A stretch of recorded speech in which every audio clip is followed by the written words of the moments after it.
indivisible, with liberty and justice for all.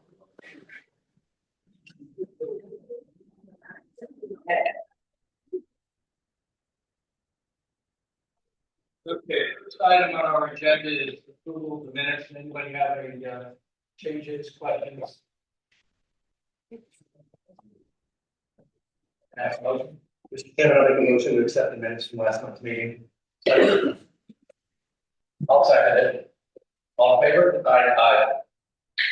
All right, next item on the agenda is public hearing to discuss and possible action on master plan phase for major land development of Comfort Inn and Suites. Continuing from February 12th, proposal to build an 80-room hotel property on the south side of Gooding Avenue, approximately 50 feet east of the intersection of Gooding Avenue and Broad Common, near utility pole number 218, owner D&M Boca Developments, LLC, zone general business assessor plat 111, lot 1. All right, before we begin, I have some opening comments like we did in January, so please bear with me.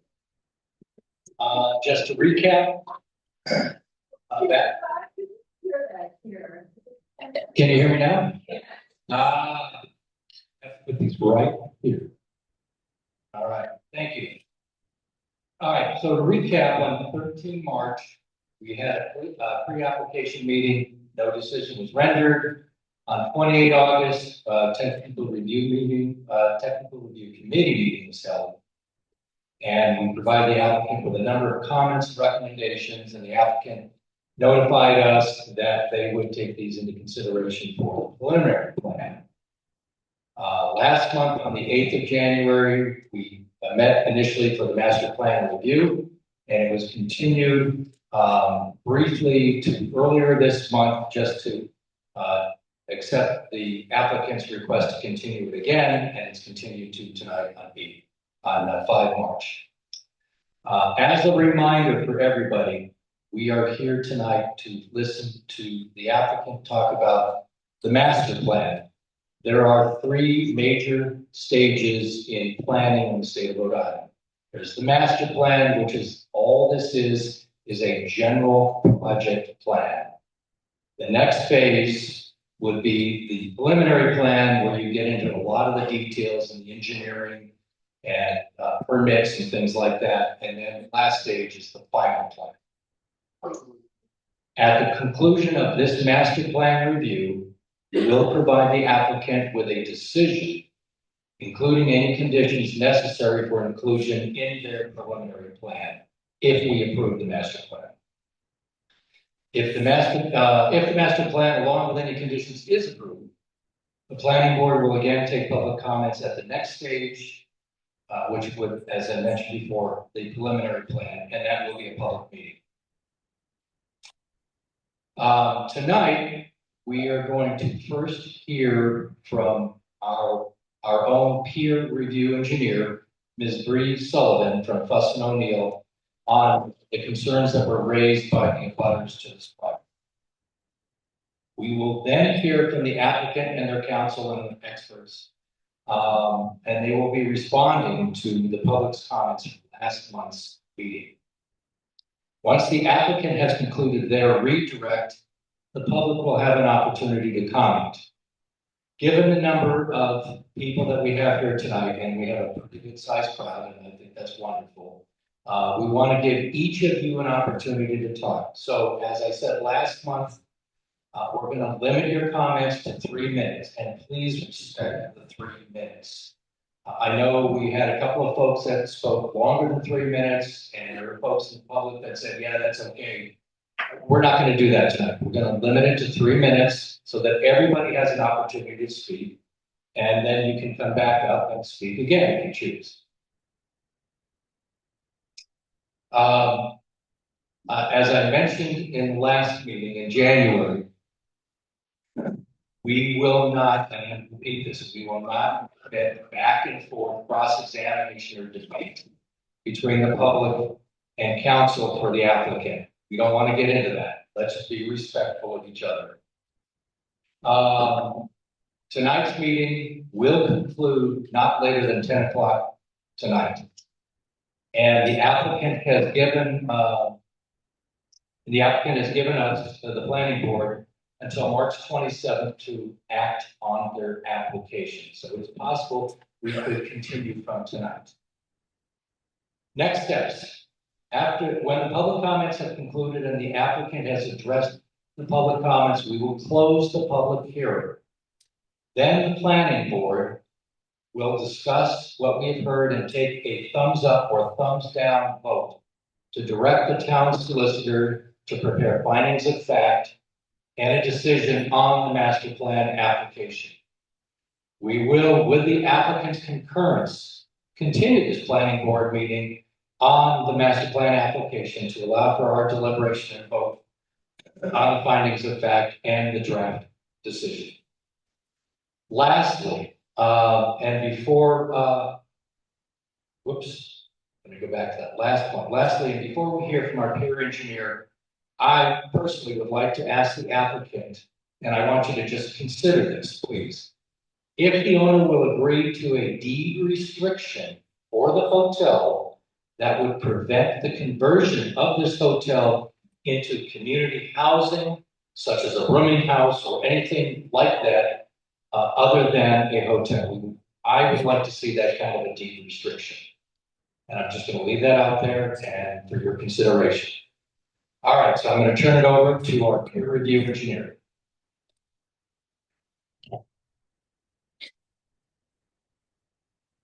Chair.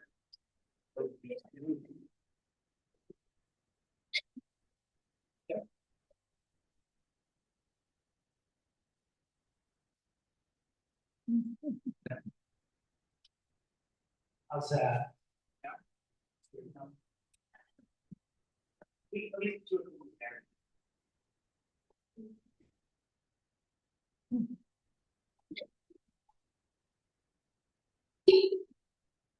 Thank you, Mr. Chair. As the chair said.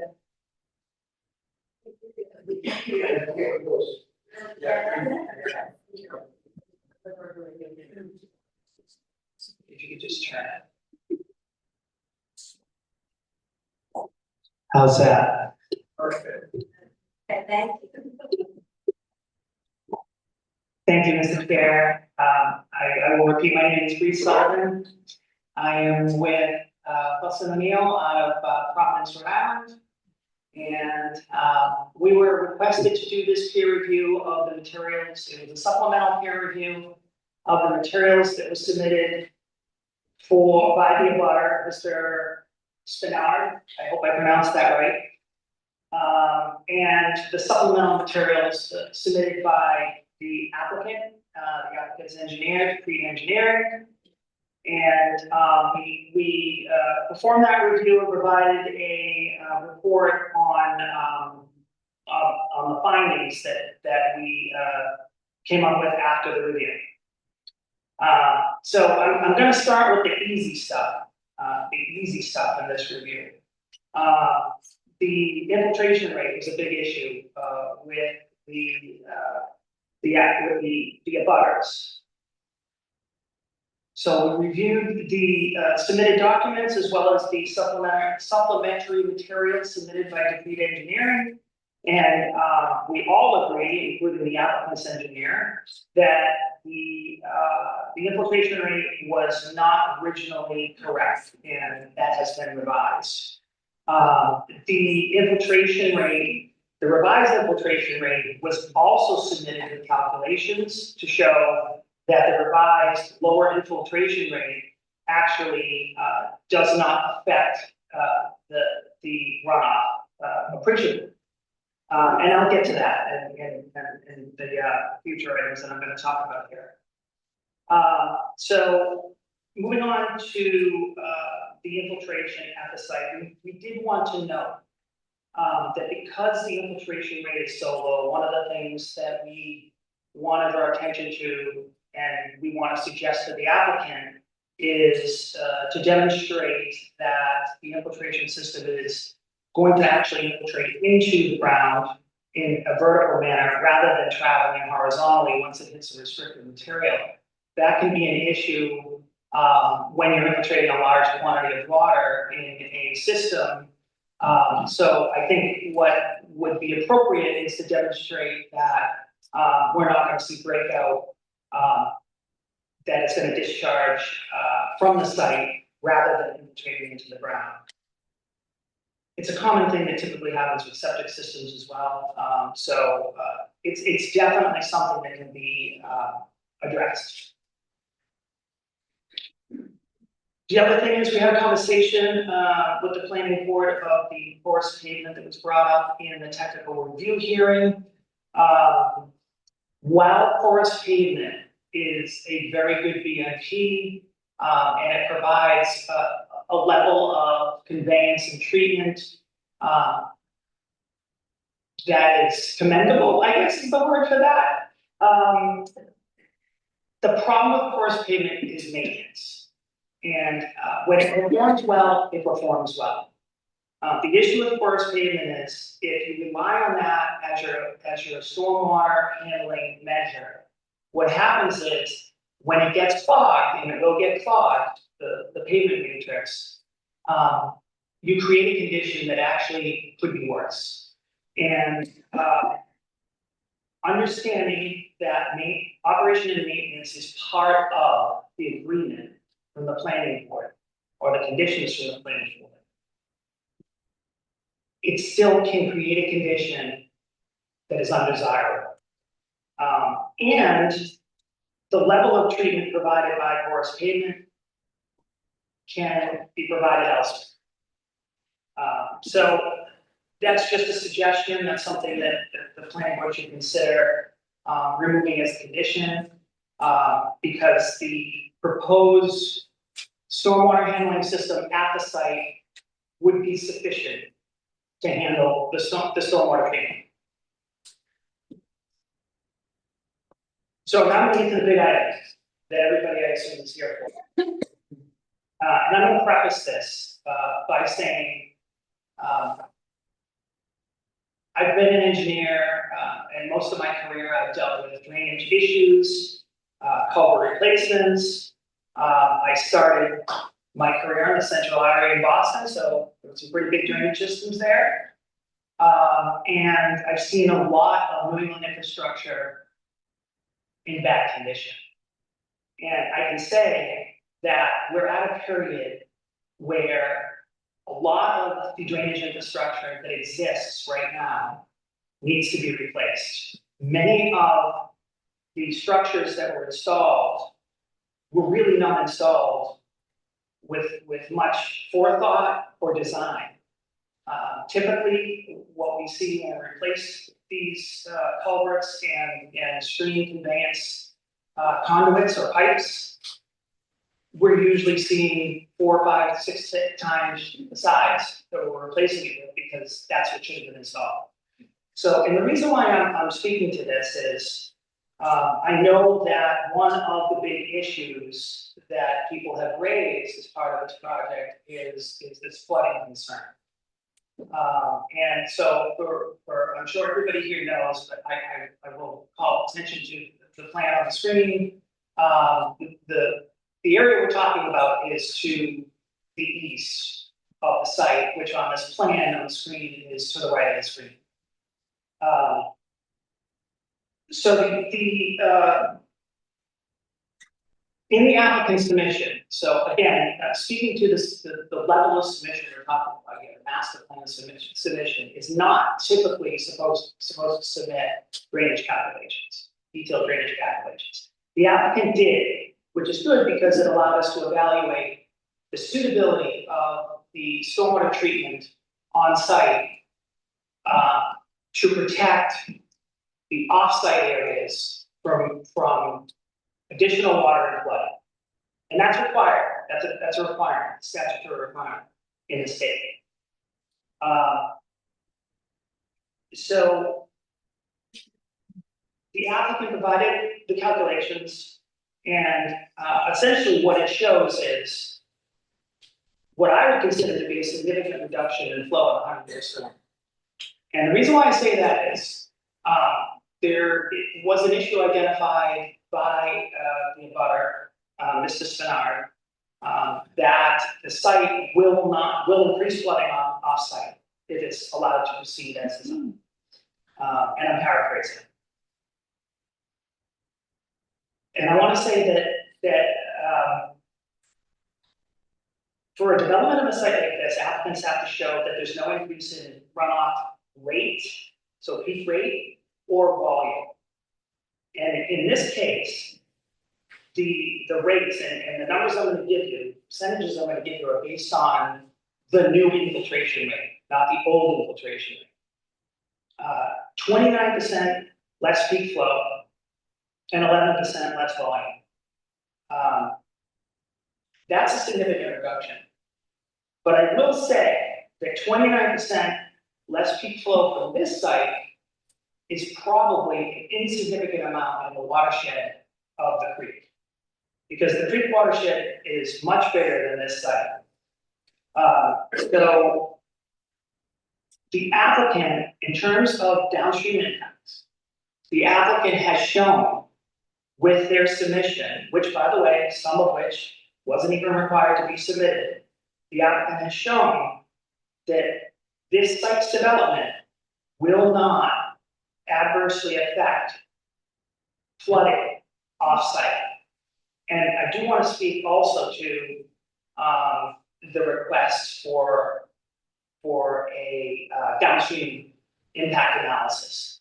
I want to speak to the fact that RIDA issued a permit for this site. So the applicant has a permit in hand for this site, a wetland permit, after they reviewed all the information.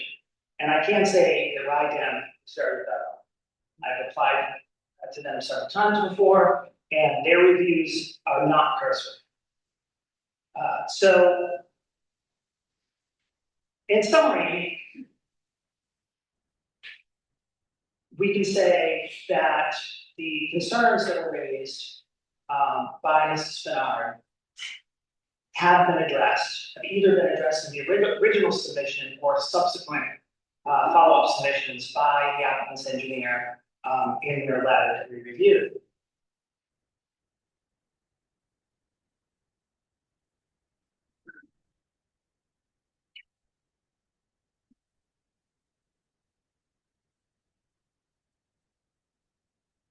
So that's the end of my summary. And I can answer any questions that you have. I don't have any questions. I have a question, Mr. Chairman. So going back to, I don't want to interrupt you, going back to the porous pavement. Trying to understand, there was a comment, I didn't get it exactly, but you said it could become a worse condition. So it's going to be worse than impermeable? A porous pavement that's not maintained can become worse than impermeable. How is that? I'm trying to understand. If the porous pavement is the only thing they rely on, So it was a recommendation to be in addition to. Our recommendation, if I understand it correctly, was it would be in addition to the design as is. So worst comes to worst, and yes, we are definitely going to include maintenance of that as well. But so I'm trying to understand, how can a porous pavement that's even not maintained become worse than impermeable? if you rely on that as your primary treatment, and you already said that it's not going to be primary treatment, I'm saying if you have porous pavement, that is the method in which you're handling peak discharge, or you're also handling stormwater quality, and that becomes clogged when the runoff goes off-site without treatment, it is worse. So that's not the recommendation. The recommendation was it would be in addition to the current design. So I just want to make sure everyone's clear that that's not the case, right? And then you mentioned something about being undesirable. I'm trying to go back, and I think maybe it was about the same situation about porous pavement, that it was undesirable. And then as far as the watershed and the flooding, the concern here, I think, pretty much is Dartmouth Road. I mean, we're not talking about a point of analysis down by Oak Street, which I agree is a very large watershed, and this is not going to have a significant impact on that. or even we're not even talking about a point of analysis at Chestnut Street, but the immediate neighbors nearby, they're concerned because they are getting flooded out, is that, any increase would just exacerbate an existing condition. An existing condition that did not exist 30 years ago, 20 years ago, when many of the neighbors lived in their homes, they were experiencing it. And recently, Diane and I actually spoke to FEMA, and we confirmed that FEMA has not updated their climate data in support of the floodplain and flood analysis since the early 70s. And I think we all can agree the climate has changed over the last 50 or so years, right? 55, 60 years. And so the concern here is not to make a situation worse and to be very sensitive to the neighborhood. So in terms of the flood discharge from this site, and I understand what you're saying, it's a 29% decrease, but that's based on data that is obsolete. The data is relative. If they're doing a pre and post analysis, if you change the amount of flow going in under both conditions, Right. the rate would be relatively the same. Right, so you're using obsolete data from, as an existing condition, obsolete data from a post condition. The point is that using climate data from the early 70s, and again, I guess we're locked into this regulatory wise because we're forced to use these outdated flood data. But the reality of it is that the reason that the neighbors are experiencing these floods from 20 to 30 years ago is that the climate has changed, and FEMA has not updated the data in support of it. So over time, they're the ones who've been suffering.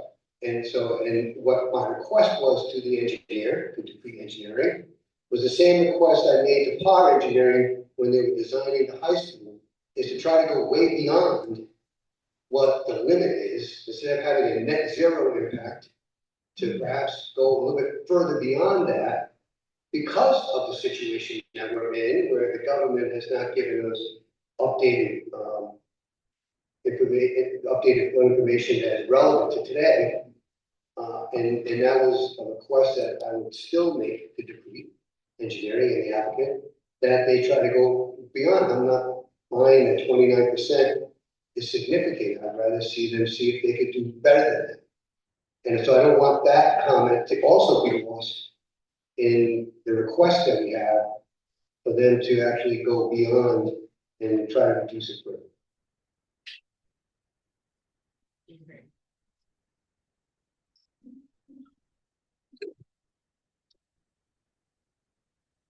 My only comment to that is that doesn't account for changes to the infrastructure that handles the stormwater. So if you have a collapsed pipe and that pipe can't convey the intended flow, that's going to cause issues upstream. So unless the watershed has been analyzed for condition and for capacity, then we can't really say that it's the storms that are increased. Is certainly a factor. The storm increases is certainly a factor, but there are a lot of variables in this system that can cause flooding, localized flooding for communities. So where there's not a large amount of infrastructure, and right now it's runoff from the site that's getting into the neighbor's properties. There's no structures that's conveying runoff from this site onto their property. So we're not talking about an aged infrastructure. We're not talking about the assumed fact that, hey, it wasn't designed properly, or there wasn't enough forethought put into it. None of that is relevant in this particular project because it's all runoff, it's all overlaid. So we're not talking about backwater from the stream. Is that what we're? I mean, the biggest issue that I saw in this, in the abutters' comments was the stream condition. And I looked at the. I'm not talking about Mr. Bernard's suggestion to go with a HEC-ROS study. And I agree that the proper way to do it would be that way, but it's a very significant study.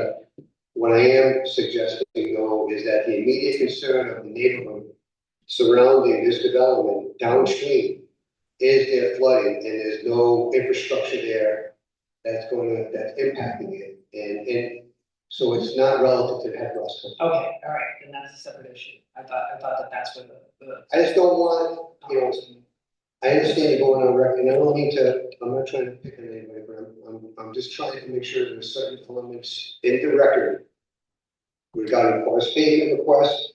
It's a secondary type of request that we're having a recommendation beyond what the base engineering design is. So it can't get any worse than impermeable, no matter how bad it is.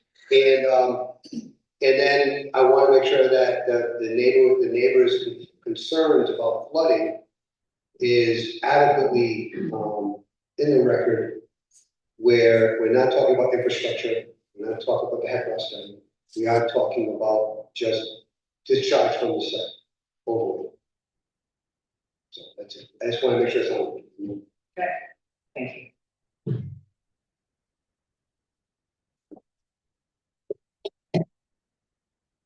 Any other comments from the board? Just had one question. When you said it was to the new standards, can you go over basically from, when you say, what were the old standards, what year was that, and then what were the new standards? When you're talking about right, and you were saying this was your flow calculations were on the new standards, correct? Is that what you said? Yeah, I was referring to the infiltration rate. Right. So the infiltration rate that one part of the review that we did, focused on the infiltration rate used was improper, it was too high. So that would result in less discharge off site. That number was revised, and the applicant provided the numbers for the revised slower infiltration rate. And the percentages I gave you were based on that rate. Okay. So it's definitely a more conservative, it's a more conservative look at it. It's not, we're not looking at the old numbers. We're looking at the new numbers. So I see a little clarification. Thank you.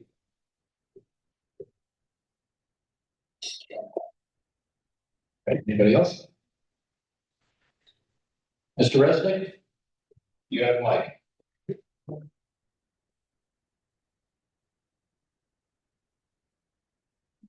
Thank you, Mr. Chairman, and thank you to the peer reviewer for her testimony.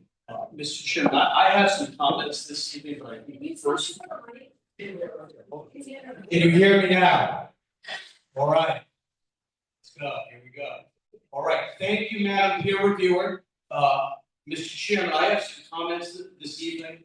But before I get to them, I'd like to give Mr. Duhamel the opportunity to just respond to the peer reviewer's comments, and also to respond to Mr. Souza, and also make himself available to any questions that the board may have. But certainly, generally speaking, it's a positive peer review as a layperson. We believe it supports the analytics, the data, and the testimony.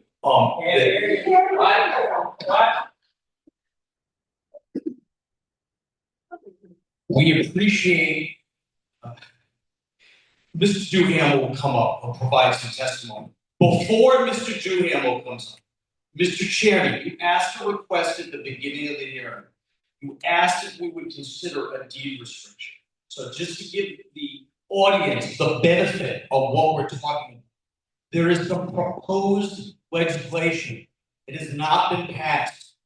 It is, I believe, now with the House, and it would create co-living, co-housing, to use a term that is not as nice, rooming houses, lodging houses, recovery houses. My client has absolutely no interest in that type of conversion.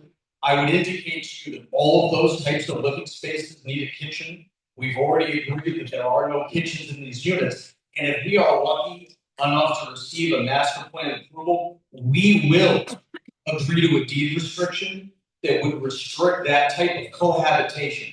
That said, we're talking about a law that hasn't been passed, that's still in consideration.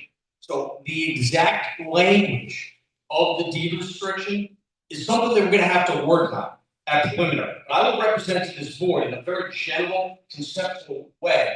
We will agree to that deed restriction on the property. And one of the reasons that we'll do that is there's already a state law. There's already an adaptive reuse statute. If any property owner of any commercial property that is not subject to an environmental land use restriction, the ability to convert from commercial to residential, so long as the building codes and the fire codes are intact. We're not going to deed restrict that. That type of condition would be illegal. We're not going to tie a developer from potentially changing a hotel to apartment units, but absolutely, we are agreeing to that condition that we obtain a master plan approval as it relates to the deed restriction that you requested, Mr. Chairman. Thank you very much. With that, Mr. Duhamel, if you could provide some comment relative to the peer review and open yourself up to questions from the board. Thank you. Thank you. My name again, Chris Duhamel, Green Engineering. Office is located at 90 Broadway. Chris Duhamel, Green Engineering Office located at 90 Broadway. I'm not sure we need the site plan. More on the site.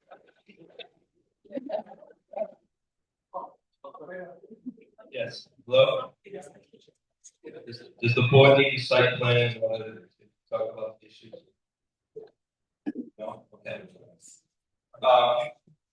First, I would like to thank the board for deferring this, the questions raised at the last public hearing, the master plan public hearing by Mr. Spinard. I'd like to thank you for deferring it to the third-party engineer, Fussin O'Neill.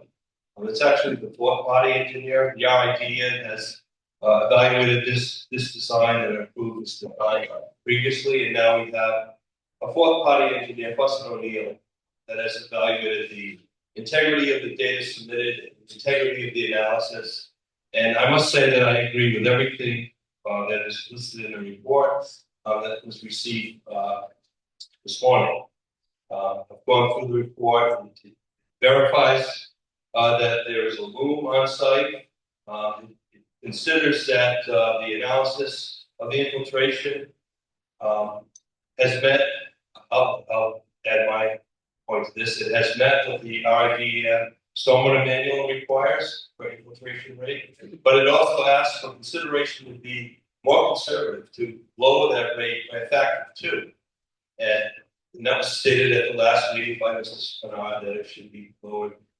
So we did. Dupree Engineering did run the analysis with it, greatest factor of safety, and we proved that there is a reduction in runoff rate and runoff volume. And the reductions were reported by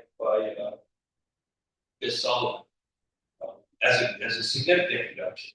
So the methodology that we're employing with the DM requirements, the analysis that we're providing shows that there will be a net decrease to the floodplain.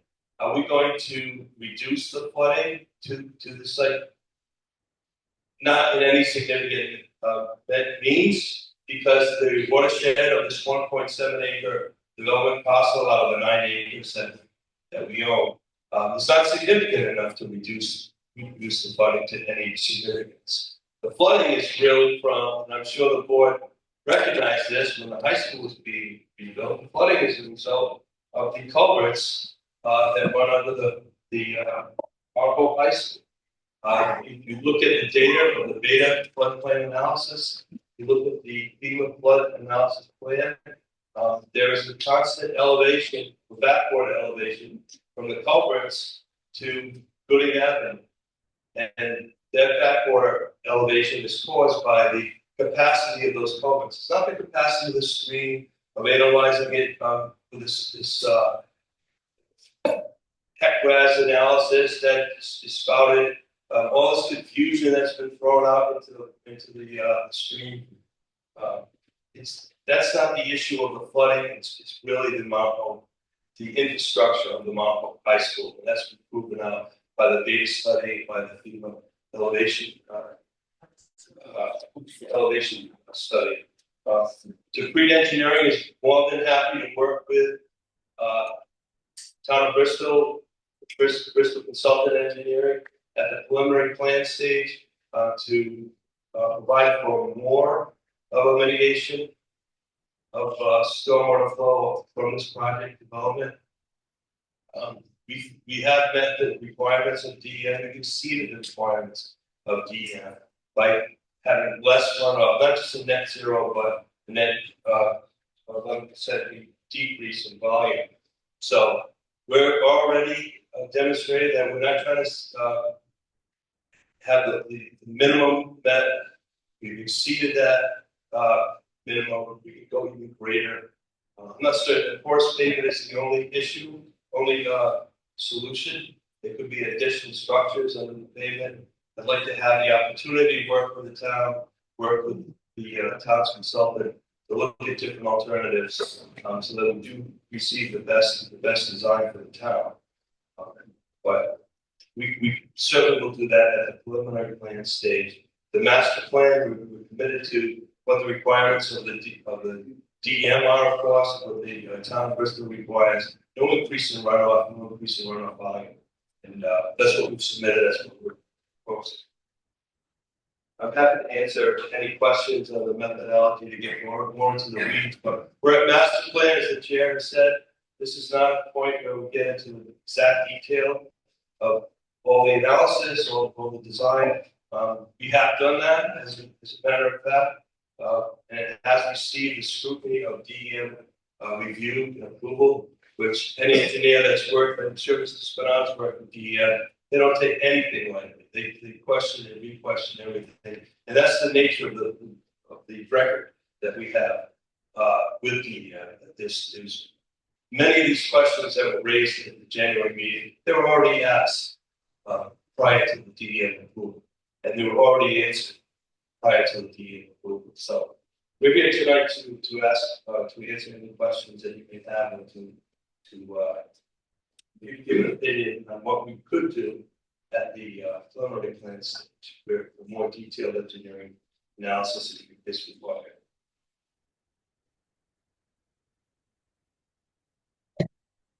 Any questions from the board? All right, Mr. Resnick, would you like to come back up then? Thank you, Mr. Giammo.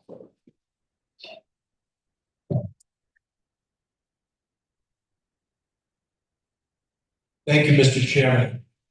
Consistent with your comments, Mr. Duhamel's comments, and your peer reviewers, it was over my original objection that we even discussed the stormwater and the management and the minutia that we did. And the reason for that is not disrespect to the board or the community. It's respect to the jurisdiction and the purview of the board at a master plan concept stage. Despite that, because of the request of the board, because of the request of the community, we engaged in this theater and this analysis at a premature stage. And candidly, we're going to do it again at preliminary, because we have an obligation to actually present all of this information at preliminary in order to meet the findings that are required of you at that time.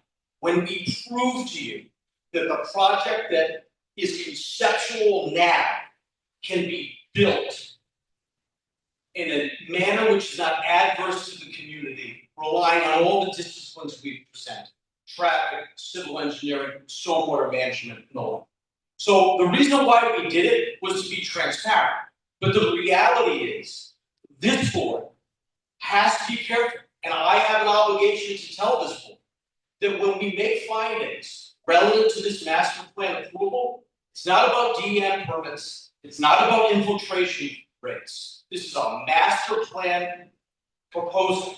We know that your future land use map designates the specific lot is appropriate for a hotel. We are not here asking for any zone. We are not here asking for any waivers from the regulations. So I say this with respect, and I know that you know this, but I need the community to understand this. This is not a political board. This is a regulatory. Your charge is to apply the regulations that are before you and the state law that directs you how to do that. And the reality is, This project, in my opinion, I'm not gospel, but I have to protect the record and I have to tell you my legal opinion. This project cannot be denied at master plan. It can be conditioned. It can be conditioned reasonably. And candidly, of the 17 conditions that I see in the staff report, we agree to the vast majority of them.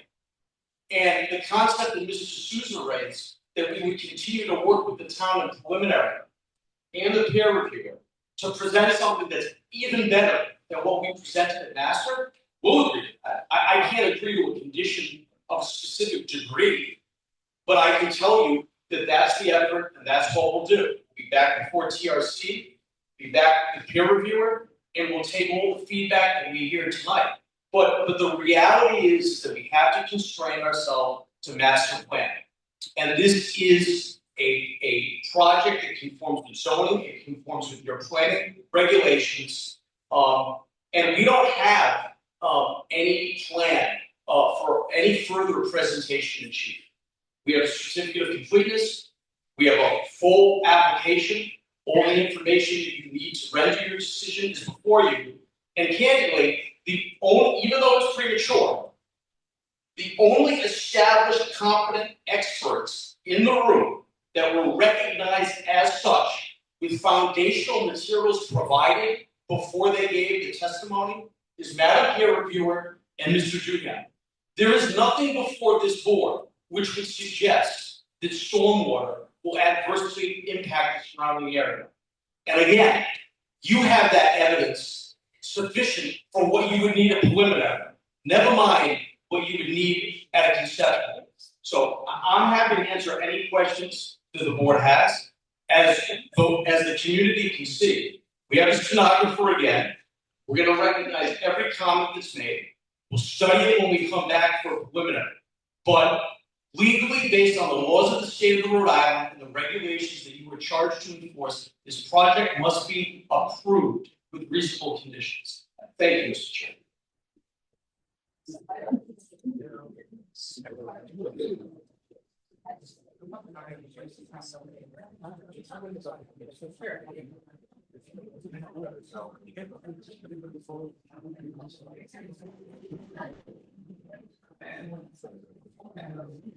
Mr. President, how many times have you, What did you say? well, Mr. Chairman, I don't need to get happy. I'm not being a cowboy. I'm making a representation here. I understand you the law. Mr. President. Thank you. so the question is about how many meetings, public meetings, have we had? 3, 4 on a hotel? There was a pre-app, there was a full meeting, I believe, in January, when we presented So everybody. is the third one? This is the third substantive meeting. And we had at least a couple of technical review committee meetings. That's correct. So, and if you drive around town, you'll see a lot of notices on people's lawns saying, protect our wetlands, no hotel. Every meeting that I've been part of, and I've also been at the technical review committee meetings, wetlands has come up. It's stormwater as well, but wetlands. The last public hearing we were all at in January, I think pretty much everyone that went up, every person, every public, member of the public that came up to testify mentioned wetlands. This Chris Duhamel, I've known for many years, great guy, and you bring him to every, and you must want to torture him because you bring him to every single one of these. But here's the thing, where is Scott Rafferty, your wetland specialist? I've known Scott for many years too, I have a great amount of respect for Scott. Haven't seen him yet, and yet the major concern that the town of Bristol has, stormwater is part of it, even beyond that, has been wetlands. We can't seem to get wetland witness specialist so we can ask him questions about the impacts of wetlands.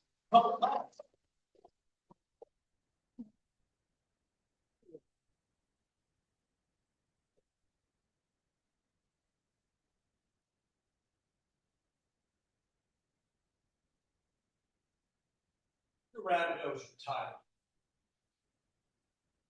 Dupree Engineering was taken on That's true.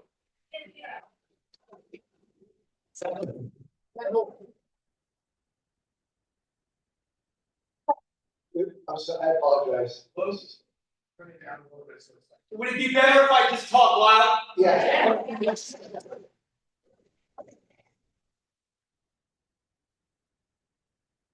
No comments, please, go ahead. Number one, we have a wetlands permit from DM. So that's the first. So many of the questions that you're asking are actually outside the jurisdiction of the board because we received a wetland permit from DM. That's number one. Number two, we have no obligation to come with a wetland biologist and give you any presentation at the master plan stage because it's conceptual. Our responsibility to make that presentation is at preliminary. You can discuss that with your solicitor. If you disagree with me, that's my position. You can ask your lawyer. Right? That's the second.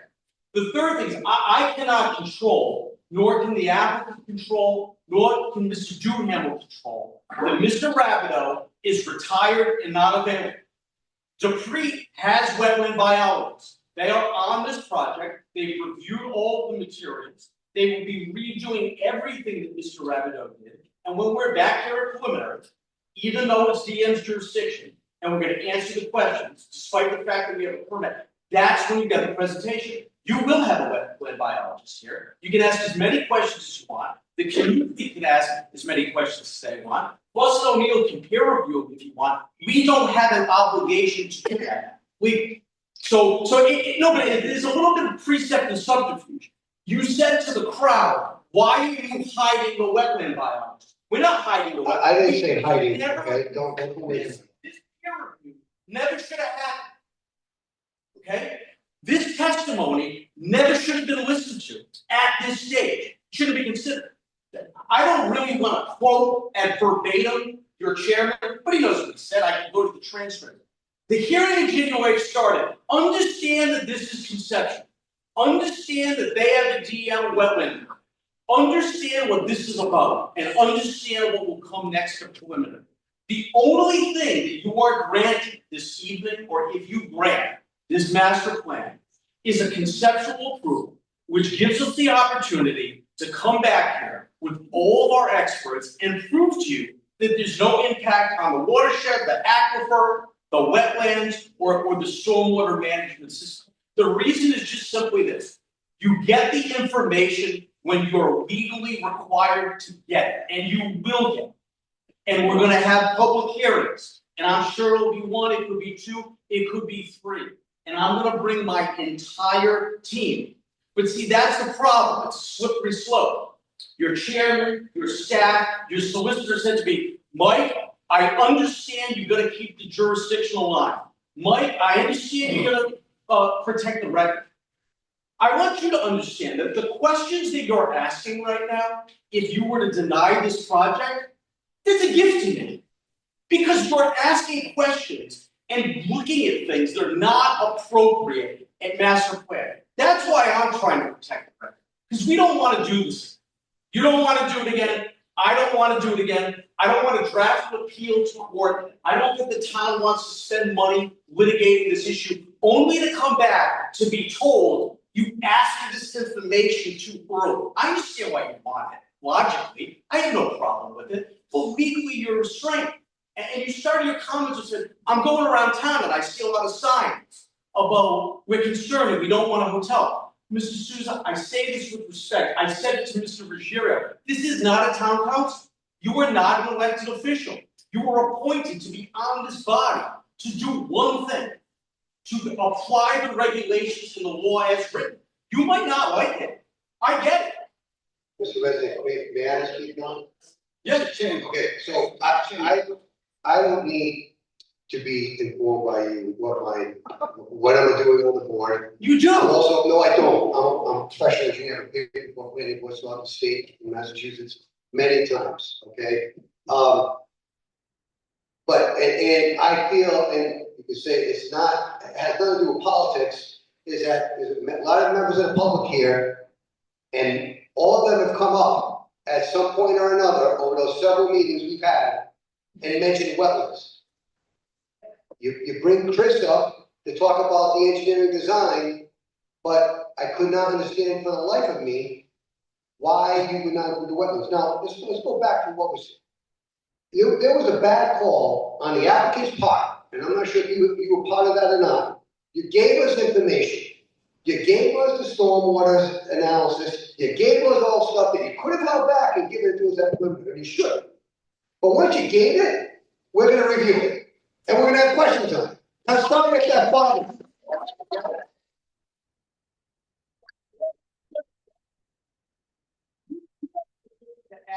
Whatever you want, ask whatever question you want, say whatever. So let You me don't say have one more to thing. make findings and master that contemplate those issues. I understand, There's problems with on appeals and all that, this was to get denied, I get it.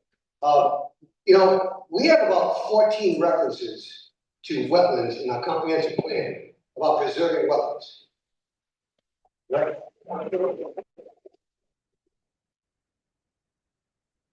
Actually, that is the 2016 comprehensive plan, and hotel is mentioned 6 times.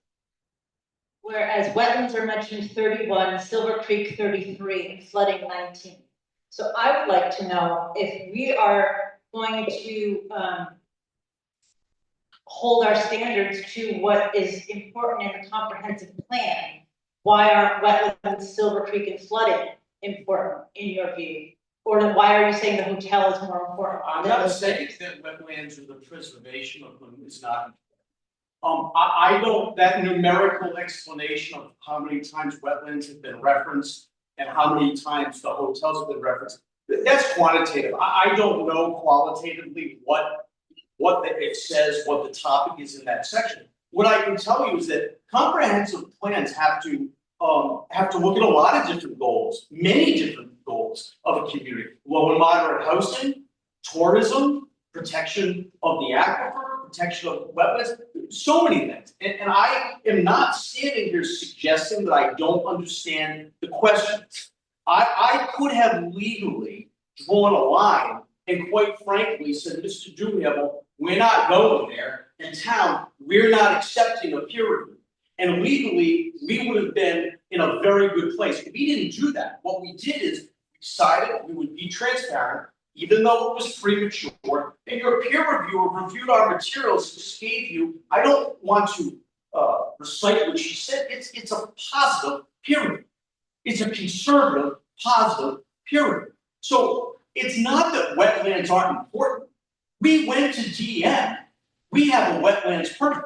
And when we come back in preliminary, we'll discuss the permit, we'll bring a wetland biologist, and Mr. Duhamel will work in connection with that wetland biologist, satisfy your concerns, satisfy the community's concerns the best they can, and work with the peer review. I know that we will be peer reviewed again. I invite a peer review because instead of one expert that says that my project has no adverse impact, I now have 2. I want her back. I want third eyes. I want fourth eyes. Because at the end of the day, the data is the data, the standards are the standards, they arrived at the same conclusions. So, Mrs. Souza, I apologize if we got off to the wrong foot, but here's the problem. I'm not telling you what you can ask and what you can say, but I am a lawyer, and I do have an obligation to tell you legally what I think you can base your findings on, whether they're negative or positive. And my position, which you can disagree with or you can talk to your solicitor about, is the items that you are concerned about come at preliminary. If you want to listen to the evidence and if you believe that there's information that supports a negative finding at preliminary because of an adverse impact on biology or wetlands based off of your review or cross-examination because you're an engineer of who we bring up, fine. We'll see what happens. It can't happen. It's not legally appropriate. And that's what it really is. I think that maybe because of my tone or the way this is going, that it seems like I'm trying to be purely adversarial. It's not. I have an obligation to protect the record. This is a master plan. No matter how many questions you ask, no matter what the crowd does, you don't have the authority to transform it into a preliminary. I control the application. I filed a master plan. Just because you saw something at a pre-app, just because is information that we gave you, yeah, study it, ask questions. That's what we've been doing. Don't base a negative finding in master plan on data and analytics relative to wetland bio. It's not appropriate. So. And if you do this around the state, you know that. Right, so we can talk about the comprehensive. Absolutely. Okay, and you had I forget the witness's name. Ed Pimentel. Yes. Yeah, one of the. He brought up all these features in support That's of the right. hotel at the last meeting. That's right. But he never brought up one of the 30 some odd references to wetland impacts at the last meeting.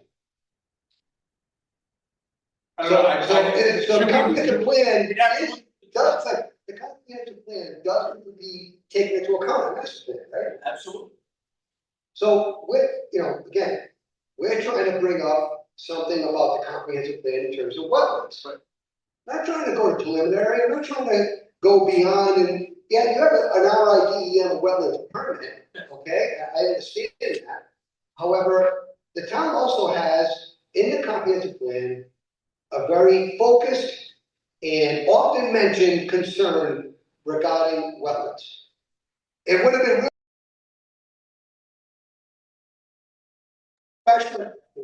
Chris is a great guy, good engineer. It would have been really helpful had you brought a wetland specialist in and really address the concern because it's in the comprehensive plan.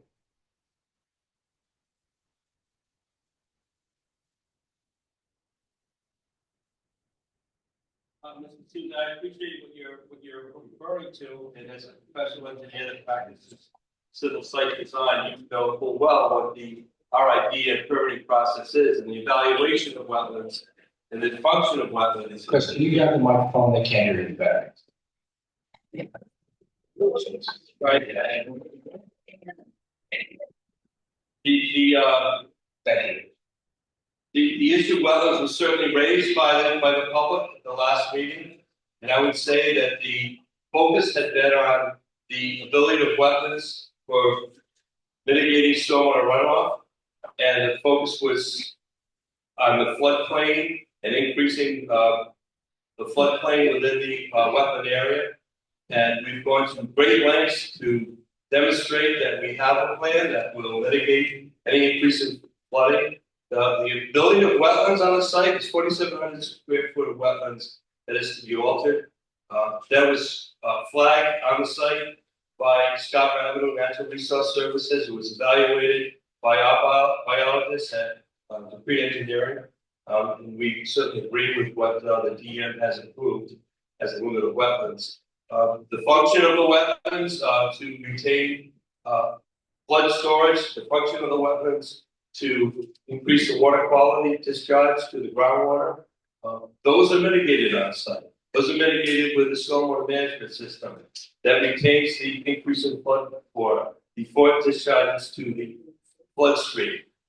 The water quality is improved by having sand filters that take out all the pollutants at a much greater square foot area, so that 1.2 inches of runoff across all of the impervious areas, 1.7 acre site, is captured, routed through the sand filter, mitigated the increase in stormwater pollutants, much greater than the 4,700 square foot of wetlands would have achieved if left in its current state. The value of Chris, I don't mean to interrupt, but no, but it's not, this is not, speaking as an engineer, it's not just stormwater quality or stormwater management. this, You know, there's wildlife habitat, there's a lot more to wetlands than we want to.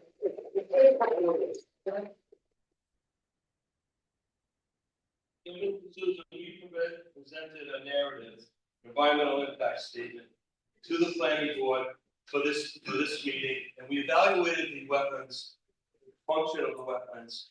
You know, besides the engineering function, as you just stated, we also evaluated the value of the wetlands.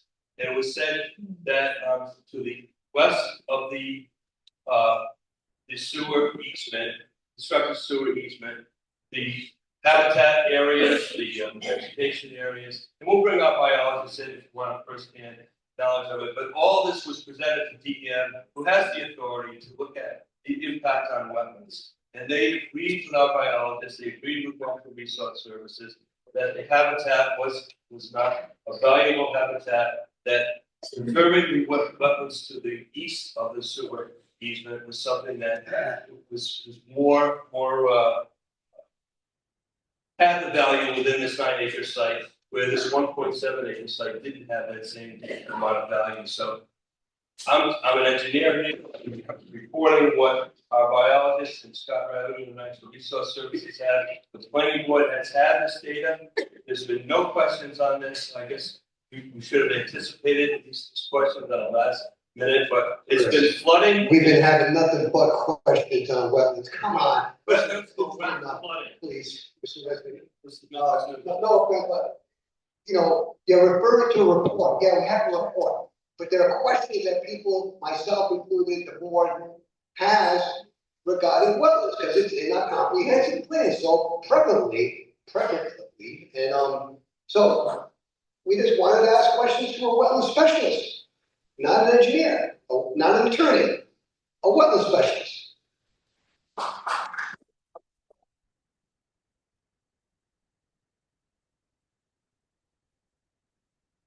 We're gonna give you that opportunity. Okay.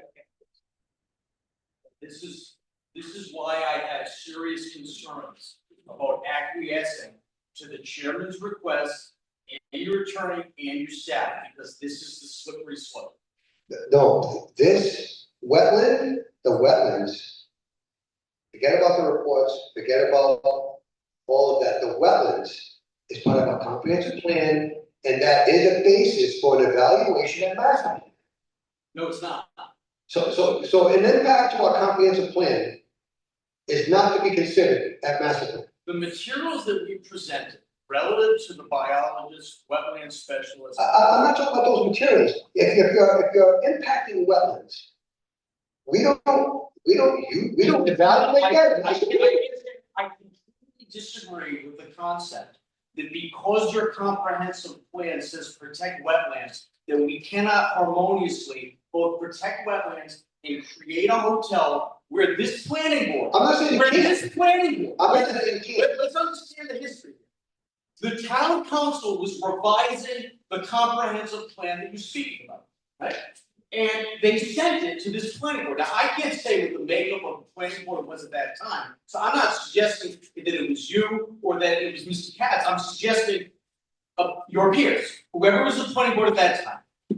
They voted on amendments to the comp plan.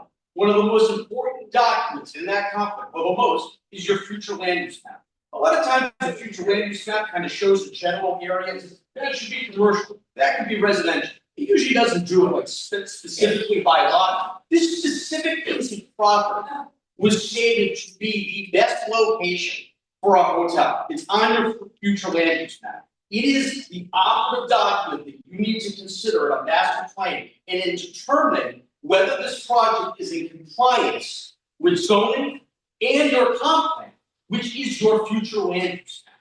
That was the plan for the town. Town council said hotel should be there. Planning board approved it, town council passed it, that's where it is, that's why we're here. Okay, and I'm gonna add to that. You're right, it wasn't just a hotel, it was a little more than that, but okay, they said a hotel could be there. But when they evaluated that, in that section of the comprehensive plan, it was on economics. But then there's other sections of the comprehensive plan, there's natural resource sections, there's other sections about stormwater, there's other sections that also point, generally speaking, to wetlands. So you just don't look at one, you're representing your applicant, I mean, the owner, I get it, the developer, and you're gonna focus, speak to your position and your side and what's gonna support your position. However, there's more than that. The flip side of that is 30 references that, hey, watch out to protect our wetlands. So you just don't look at one section and drive that and ignore the rest of it. You're not ignoring.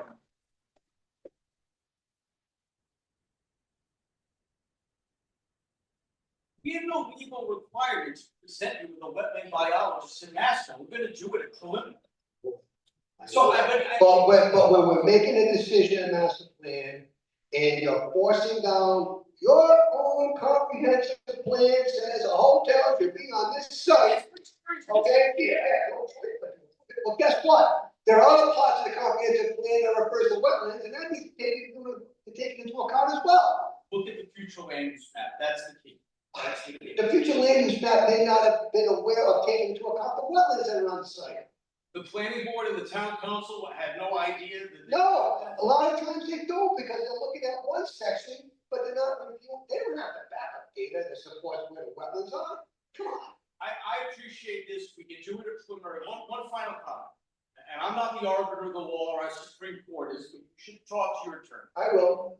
The town's ability to regulate construction around wetlands, very, very slim, and it's getting narrower. So I would be very happy to write a memorandum I will provide it to your lawyer about new cases, new statutes. You are asking this board to wade into an area that you don't have jurisdiction, and DEM already gave us the permit. But when we come back, we're gonna do this fall. Your peer review will be here, Mr. Julian will be here, our wetland biologist will be here, we'll probably be here for 3 nights. We'll probably talk about wetland biology and the like for a lot of it. And I feel very comfortable at the end of it that we will have shown you that we can build this project in an environmentally sound and safe way. But we don't have to prove that yet. We've proven it preliminary. All right, Mr. Resnick. I've been listening to this, hang on a second, Richard. I've listened to this debate.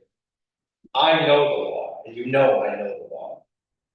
I don't know that, but You have made those comments. I know the law. We don't need to be dictated on what the law is, because I know what it is. We have counsel here. She knows what the law is.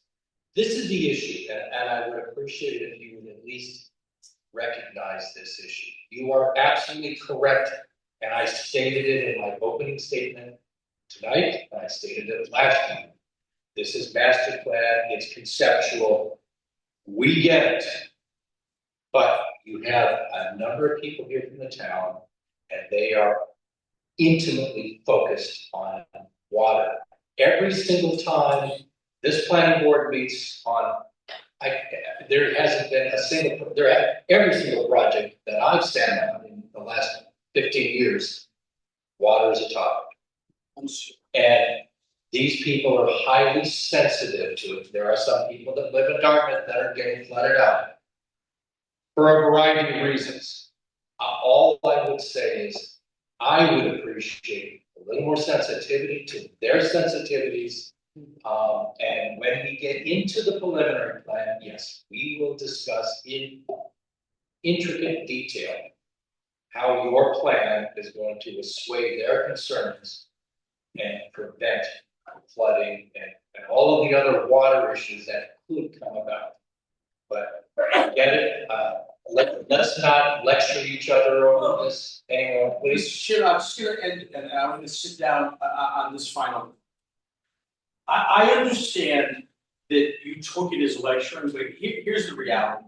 For many, many years, when engineers and applicants came before a planning board, they didn't have an attorney. And candidly, for a by-right master plan like this, they really don't need an attorney. The reason why I'm here, and the reason why as a planning board that there's no obligation to do so, is that there's a stenographer here. I'm building a record. That's what I'm doing. So it's not about teaching you what the law is. I know you know.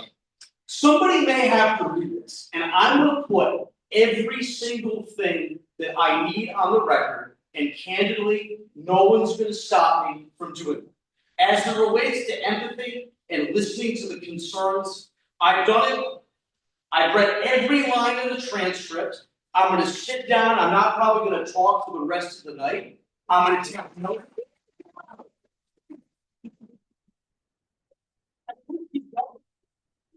That's what you want. But I would love to sit down and I'm going to study this transcript. So to suggest that we haven't given this thought or haven't reviewed it or don't have any understanding or We're not accurate. We paid for a peer review prematurely so that this board and this community could know that Mr. and his opinions were appropriate and correct. We know that, and frankly, if I were in your shoes, I would be documenting everything, of course, I get it, but we don't need to tell everybody that. Let's just appreciate the folks that are here, that live here in this town. Let's hear what they have to say. And then we'll-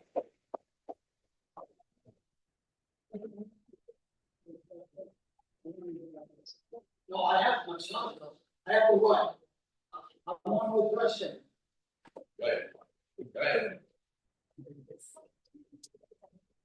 I'm gonna try to keep my cool, but I'm gonna tell you.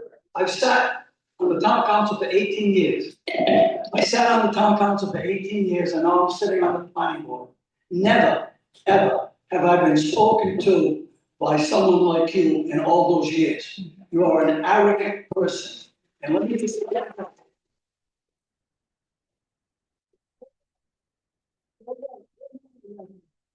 We're not elected officials, you're correct, that's the only thing you said tonight that I agree with.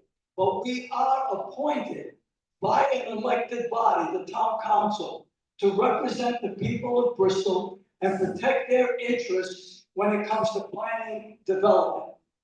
That's what we're here for, and you don't have any right to tell us that we can't make a decision, because I'm gonna make a decision based on what I think is best for the people of Bristol.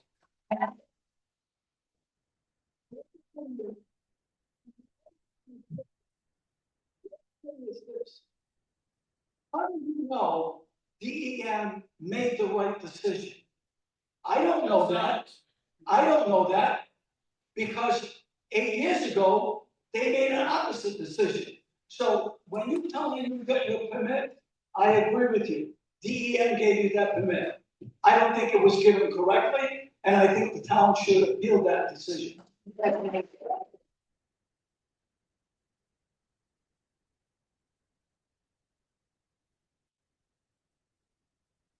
We will not be lectured by you again, okay? I'm not gonna lecture you. No, I don't want to hear from you. Mr. Ruggiero. I'm gonna respond. I'm gonna respond. Mr. Ruggiero. At the last hearing on January 8th, I just wanna thank you for the comments that you put on this record, prejudging this project in a completely inappropriate way. Thank you. No problem. Walk away. All right. We're reopening the public hearing. If you would like to come up and speak, you are limited to 3 minutes. Please observe the 3 minutes.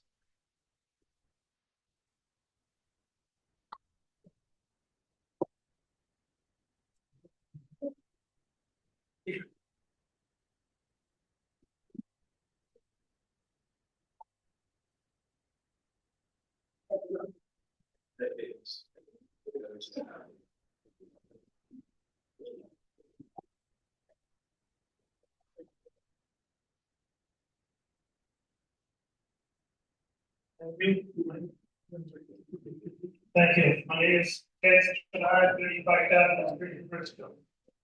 I do want to address the comments made by the peer engineer, which was reiterated by the applicant engineer at the very table.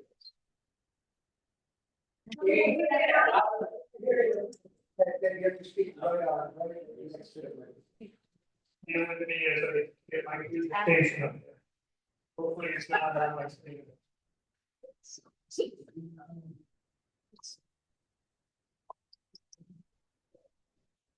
Ted, you got 3 minutes, that's it. No. No, I'm sorry, folks, it's 3 minutes, we've got a lot of people here. I'm sure a lot of these people will give me their. No, we're not, Ted, we're not going to do that. Ted, But it's kind of that the peer engineer talks for an hour, the applicant talks for an hour, and you let me have 3 minutes to respond to and that. Ted, that's what we're gonna do, and I'm gonna let each and every single person here present to speak for 3 minutes if they choose to. If there's time at the end, you're more than welcome to come back up. That's what I said. So let me begin then, for my 3 minutes, with the analysis that was provided that showed that the 0.27 did reduce the runoff rates as well as the volume of infiltration. And that was supposedly supported by calculations that were submitted by the applicant, which were never submitted in the public review. I have not seen it. This is a HydroCAD analysis mirroring the applicant. And when you put in 0.27 infiltration rates, guess what happens? Let me run the model and you see.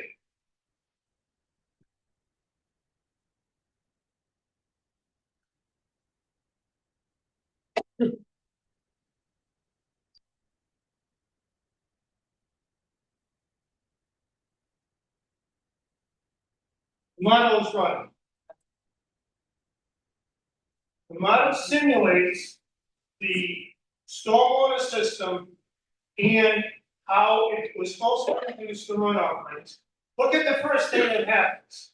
It says that there's a warning, oscillation.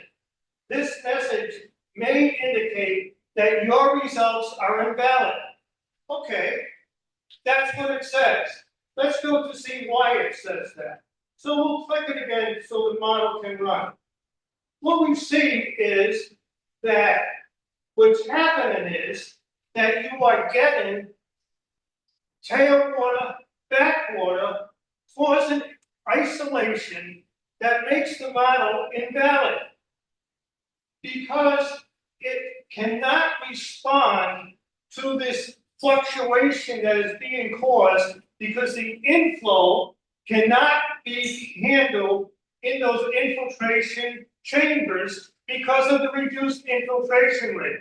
So the inflow comes up, it goes back, it goes over to the control manhole, it comes back, it comes back, it comes back. The model says that it's invalid. They have not presented their model. That what they have presented was a HydroCAD that was highly evident. No warning error messages were shown. These hydrographs were never shown to show the insulation. So how do we determine that 0.27 is going to reduce the rates? It doesn't make sense. If you don't have the water going into the ground because of the low infiltration rate, how does it then reduce runoff or reduce volume? All right, thank you.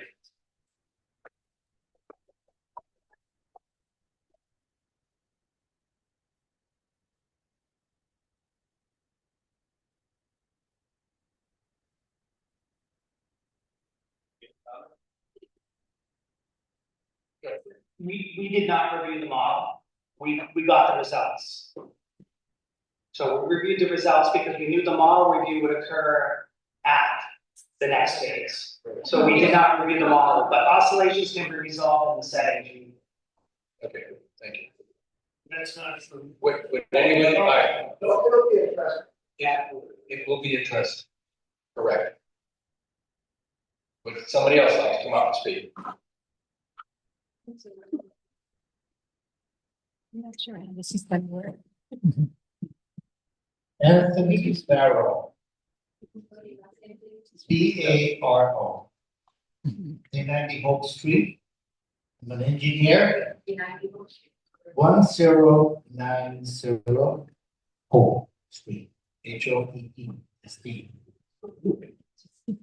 I'm an engineer. I'm a general contractor. I'm a developer. Nationwide. When I submit my AHJ access to the contract permits,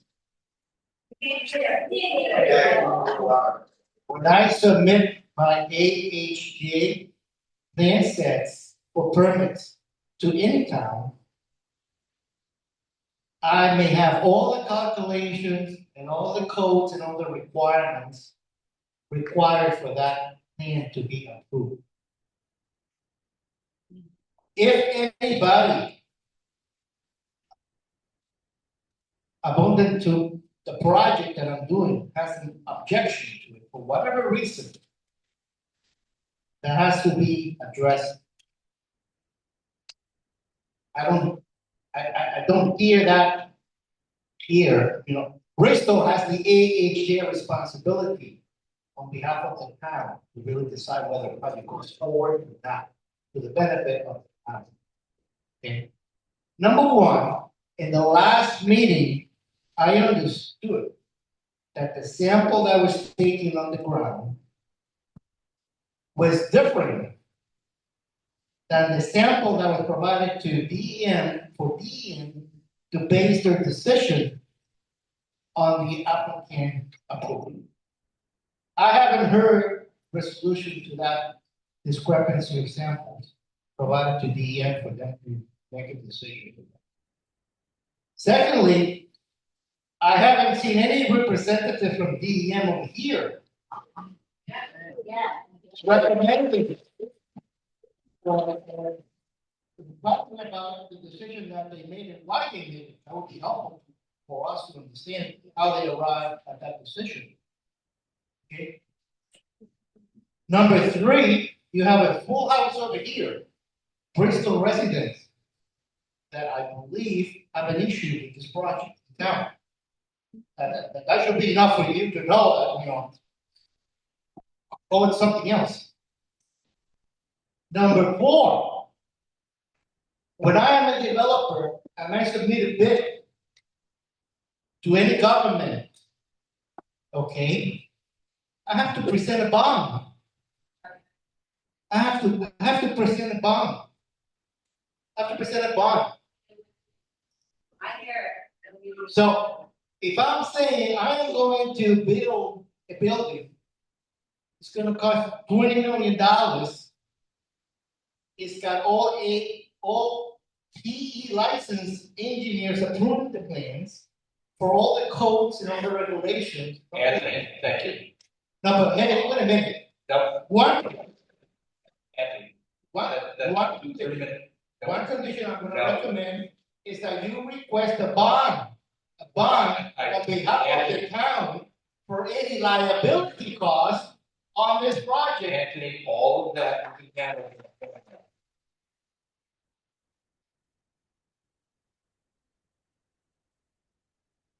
I want to address two comments that Anthony Farrow made. Number one, he asked, why is the DEM here? DEM does not need to be here. DEM is a state agency. The town of Bristol is handling this part of it. If any of you have an issue with the fact that the state of Rhode Island, Department of Environmental Management awarded this applicant a permit to build in wetlands, then you are free to make an appeal directly with DEM. That's not something that this board is going to do. Secondly, the soil sample, it is my understanding that differences in the samples are that the applicant took core samples from their project site and Mr. Spinard took a sample from his backyard, completely different locations. That's why there's a difference. And I apologize, Mr. Spinard, I was not going to bring that up, but somebody did, so I want to make sure the record is clear. I want transparency here. Yes, sir. How about the bond condition? Mr. Barrow, like I said, that will be handled in preliminary. These are all, you are bringing up great topics. These are all handled at preliminary. This is again a conceptual master plan. Yes, sir.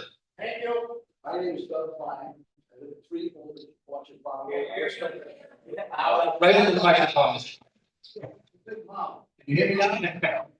So first of all, you know me here, I don't like both. Keep it.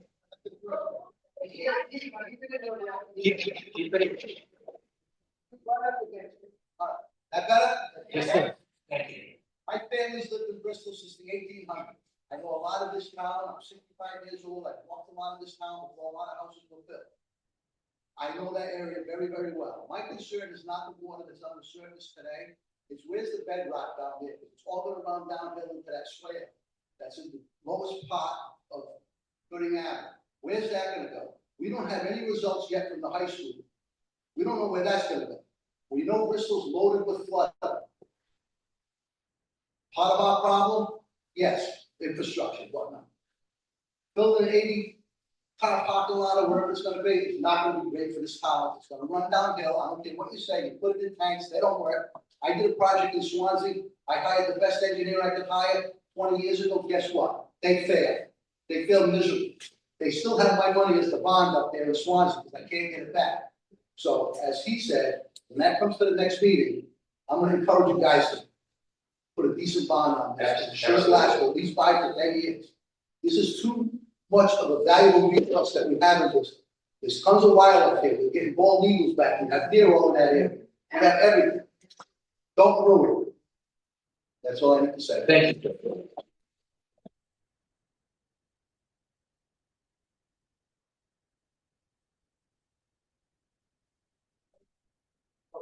Right into the mic. Naomi Brooks. Naomi Brooks, and I'm not a recognized expert. I am a new resident. Naomi Brooks, a new resident in Bristol. Bristol's 2017 comprehensive plan, which includes many references to flood resilience, the importance of retaining wetlands, and requirements for new construction to follow the guidelines for low impact development, is currently being updated. The new plan should be in place early next year, and input to sections on natural resource conservation and protection look to strengthen the guidance of the 2017 plan to align with an updated understanding of best practices. If this project's conceptual phase is approved now, further project submissions will continue to fall under the 2017 comprehensive plan's guidance. It's reasonable to assume an actual project would not be ready to build until close to or even after the time the new comprehensive plan is in effect. As you decide whether to approve this master plan, please carefully balance the zoning codes and wetlands permits that could allow this hotel to be built by right on a single parcel with the overarching goals of our current and future comprehensive plans that impact the entire town. Thank you.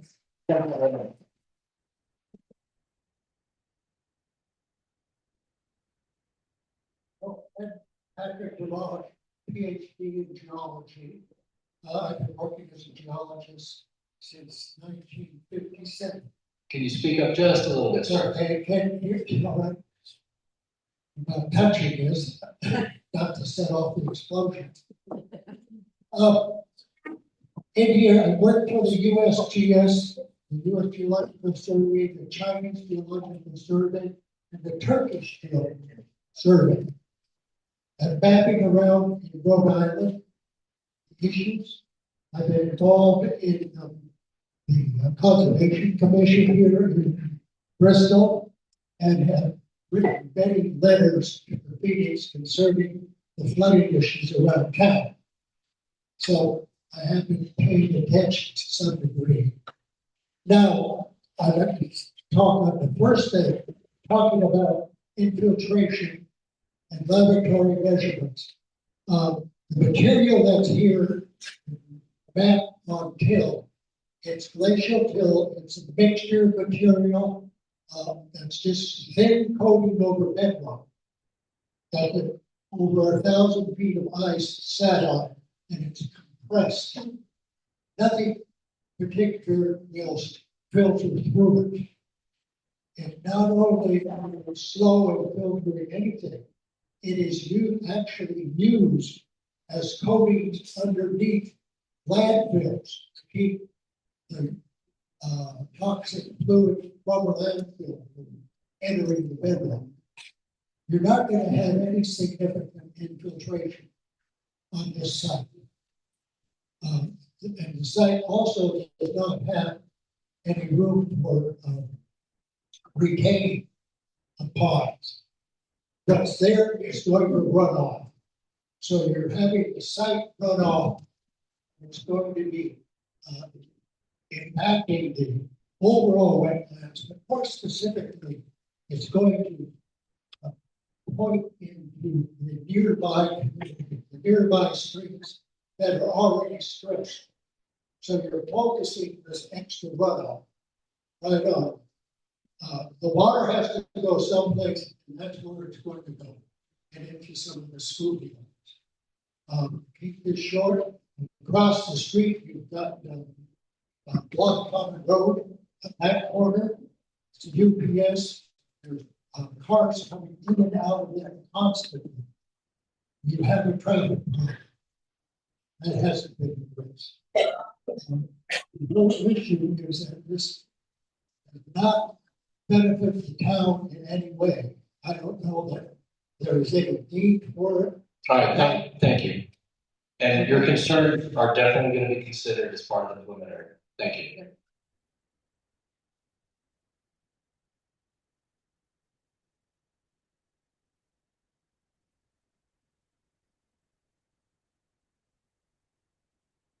My name is Judith Burns, last name is spelled Byrnes.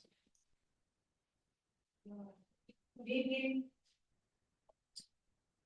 I see flashing red lights everywhere here, starting with the comprehensive plan, but for me, the first flashing light was the casually dismissive attitude of the DEM wetland supervisor who approved this project. To me, this is the first domino. 35 qualified scientists and agencies have submitted detailed letters of opposition, and 100 others signed a petition. Yet these concerns were all deemed to be not substantive by DEM, so no public hearing was allowed.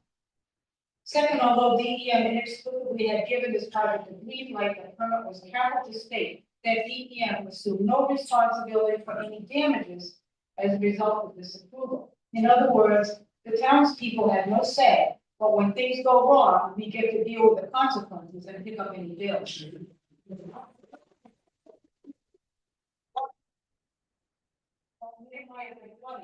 couldn't hear you. Pick up any bills. Third, at the TRC meeting in August, the town official asked about minimizing flooding from the parking lot. The developer's representative responded that putting in a porous parking lot and quote unquote would cost money, voicing the inherent incompatibility of the site for a hotel. And I heard what you said about the porous, but still, the fact that money came into the equation was not reassuring. In terms of safety, one only needs to drive down Gooding Avenue to see the safety issues with traffic. And one only needs to drive down Chestnut Street to see the road signs warning of safety issues with flooding.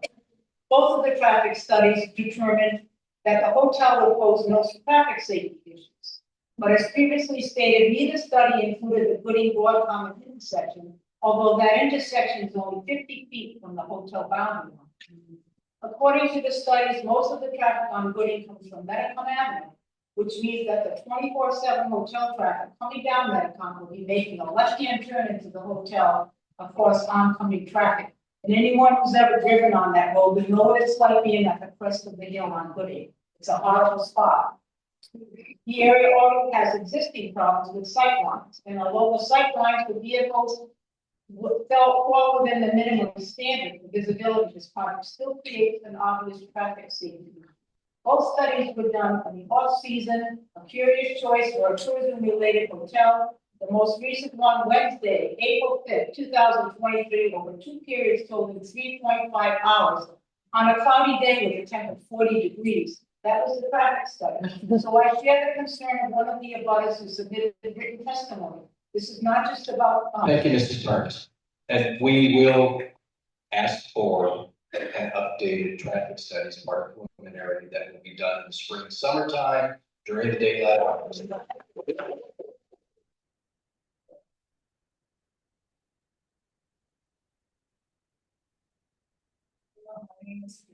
Can you speak right into the mic, please? Yes, my name is Patricia Chalmers and I live on Bristol Woods Drive in Bristol. So,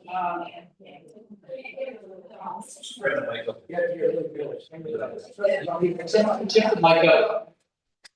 Hey, yeah. So, like, about 99.999% of town residents have nothing positive to say about this proposal. It's obvious we don't need any more flooding in town. This project's massive designation of wetlands will cause more flooding issues. The neighborhood sandwiched between the hotel and high school will take a huge hit with flooding, as well as all the houses and businesses along the Silver Creek watershed. It's also obvious the hotel is destined to fail like others have in the area. Precious wetlands will be turned into a 24-hour, 365-day, 3-story lighted and noisy flop house that invades the privacy and quality of life of residents. The intersection of Broad Common and Gooding is already dangerous. I drive it all the time. I live off of Broad Common Road. In addition, residents have expressed concerns about their personal safety and that of their children with a hotel like that in our town. And it's a no-brainer that residents, both young and old, who know and love the town, don't want it. It will be evident that if this monstrosity gets passed, there will be the question about who is getting paid off for their.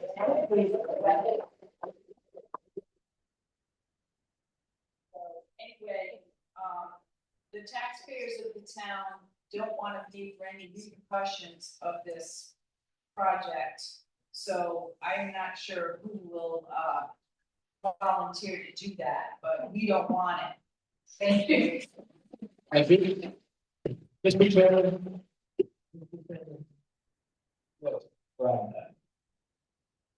I take it very personally when people from the public mention that people are getting paid off. If they're referencing this board, you are mistaken. Okay, and I'm not gonna sit here and let people chit chat in the back and say, oh, someone's getting paid off for this. This board is as ethical of a board as I've ever been on. Please be mindful in your comments. Thank you. Mrs. Bernard. Yes, it's 935 Document Street. I'm gonna just hit on certain points. The applicant asserts that at this stage, the master plan review is intended to outline project concepts and then address feedback from the TRC and maybe the public during preliminary. I have 3 outstanding impacts I intended to speak to, but I'm going to get to one right now. It's called hotel size. At every TRC meeting, that has been a major concern. It's currently proposed as a conceptual project, but will be subject to review under the master plan. The concept proposal outlines a 3-story 80-room hotel situated on wetlands. Tonight, before the board, what I believe are 14 draft conditions, I'm not sure if the public knows, from the 2025 TRC meeting to be satisfied at preliminary. In reference to draft condition number 7, which states, quote, revised plans for a smaller building, including alternate layouts, offer a smaller footprint and fewer rooms, which have implications for drainage to Silver Creek and as well as traffic problems. However, the problem with this condition is the applicant has made it very clear that a smaller building or footprint is not going to happen because in the applicant's submitted narrative on page 9, it says it has been determined that 80 is the smallest number to maintain economic benefit to the owner.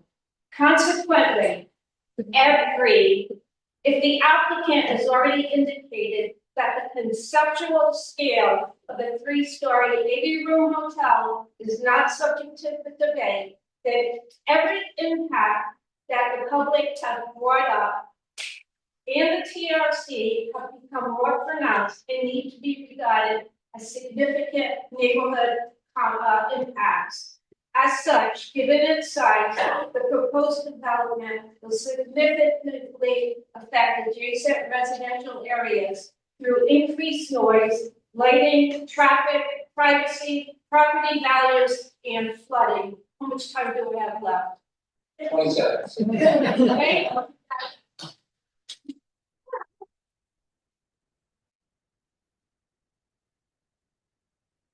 Thank you, Mrs. Spinner. Good evening. Good evening. My name is Maria Ferrara. I live at 7 Steve Court. I know that, this doesn't affect me, but it does affect me in a lot of ways, okay? I just have a few questions. Was the developer aware that this was wetland? Okay? Was the former owner aware that this was wetland? I'm a woman and I know what wetland looks like. Okay? I'm not saying anybody is not comprehending what it is, but I know what wetland is. And I can't believe that the realtor and the former owner sold these people that land that no one was wetland. Okay? So in other words, if Mr. Risnick, if you want to sue anybody, please sue the realtor that you bought it from or the owner. So, thank you, and let's not debate each other, please. Okay, got it.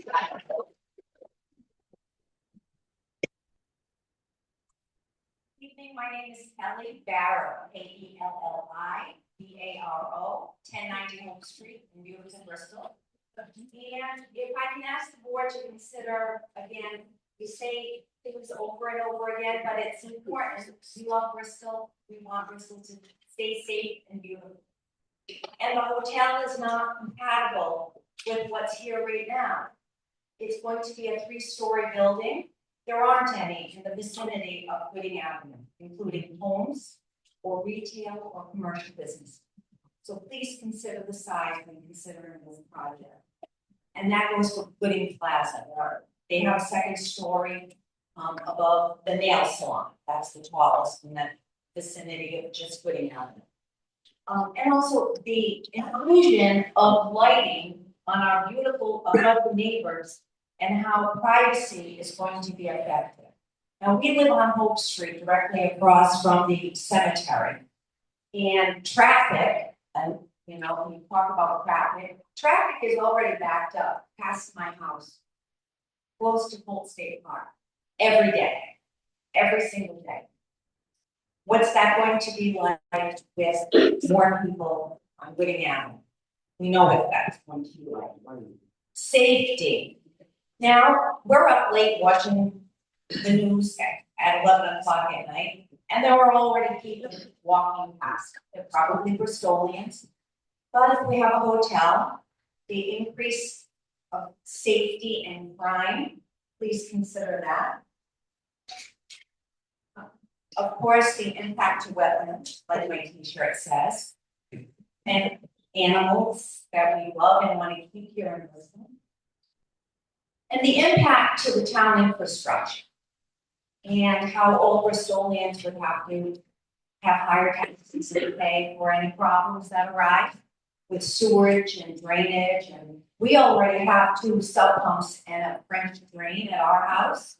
Our backyard flows into 15 down the drive, which was my grandmother's house. So we get water.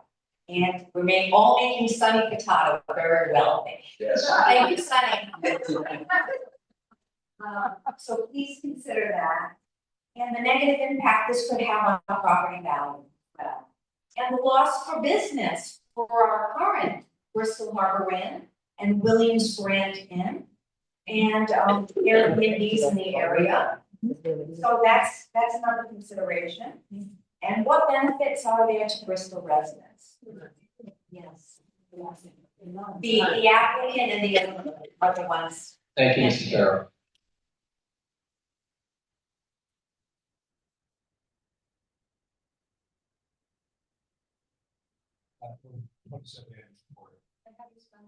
SACC.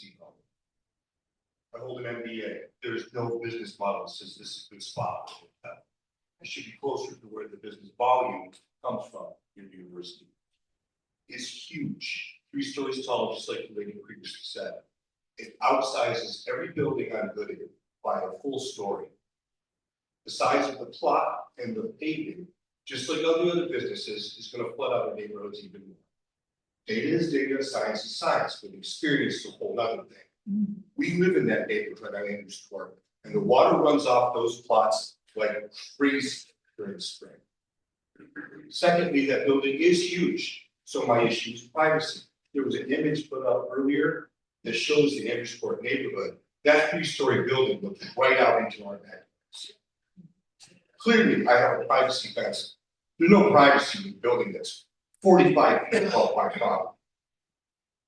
Lastly, just like everybody else, water runoff. The expert said that the west side property in that wetlands is inconsequential for wildlife, for water runoff, for everything else. Hate to say it, but it is consequential because that's our neighborhood to the west of the property.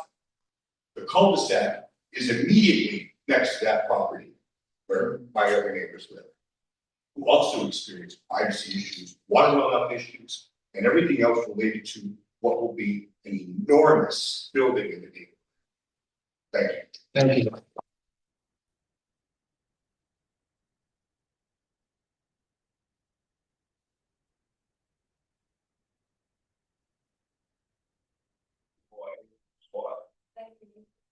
I'm sorry, my name is Domingos, Domingos, T-O-M-I-N-G-O-S. I live in the back, in the 34 neighbor squad, it's right at the end with the hotels.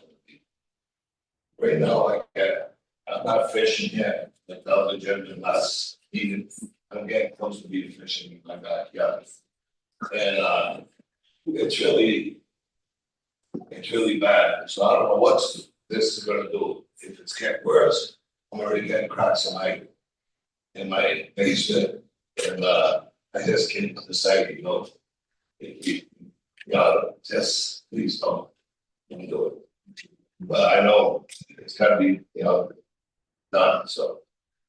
And I echo everything everybody else says, Thank you. Thank you, sir.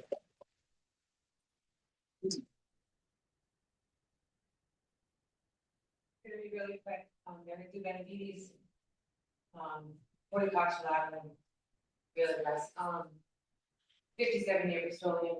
I wasn't gonna say anything, but I just wanted to address Mr. Duhamel, Mr. Woodsip, the stenographer. Would you want this in your backyard? Just, would you? That's it. Yeah.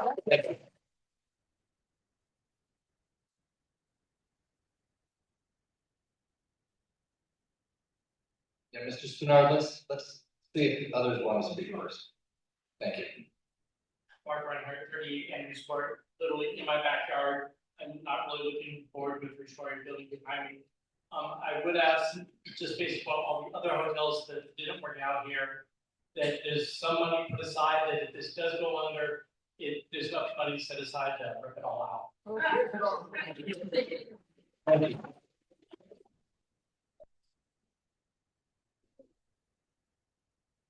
Alexander, south side of Bristol.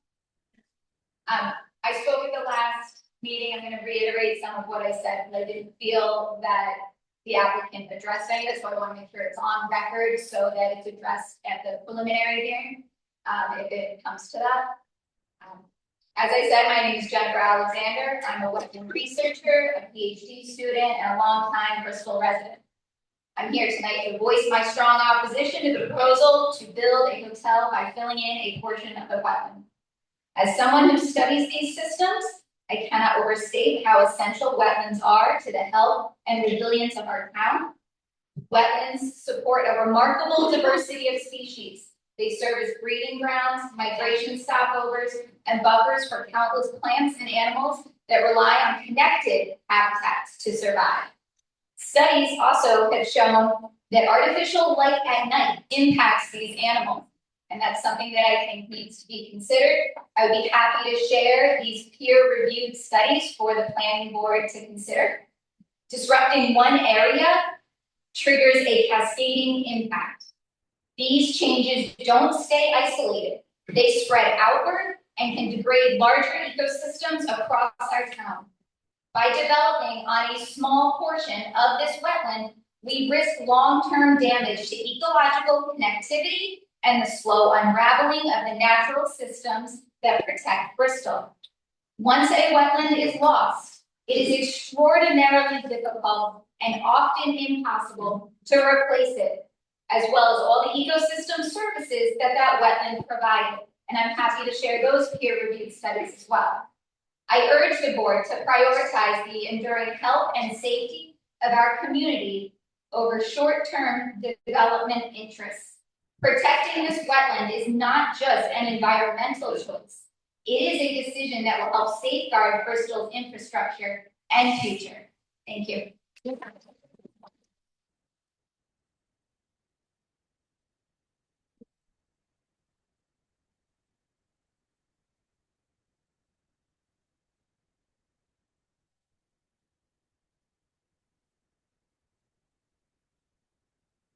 All right, is there anybody else that would like to come up that has not spoken?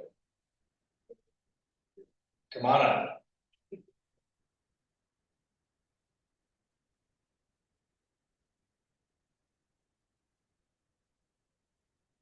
My name is Robert Baker. I live at 36 Dawson Street. I would like to show some photos of the wetlands.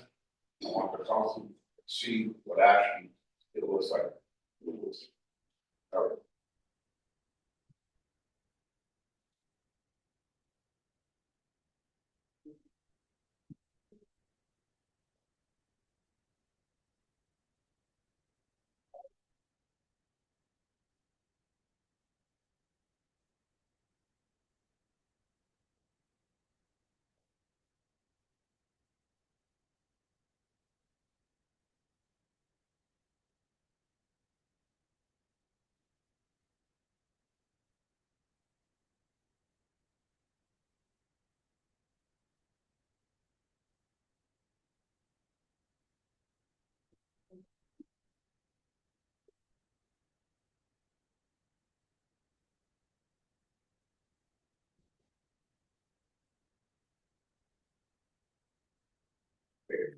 This is their property. This is a picture walking down the easement of the sewer. I want you to see the water right here. You see the sewer right here? That's a manhole. The water in the easement is just as high as this manhole. And all of this water runs off to the east of their property. This is the easement again, further on down. Apparently they have a walking woods in there. This is a stream that runs off of the back of their property. This comes from Andrew's Fall. It sticks on to it. This is how wet the wet is. This is the water coming off their the property running east into Silver Creek. So if they say that that's not going to make an impact, I think they're mistaken.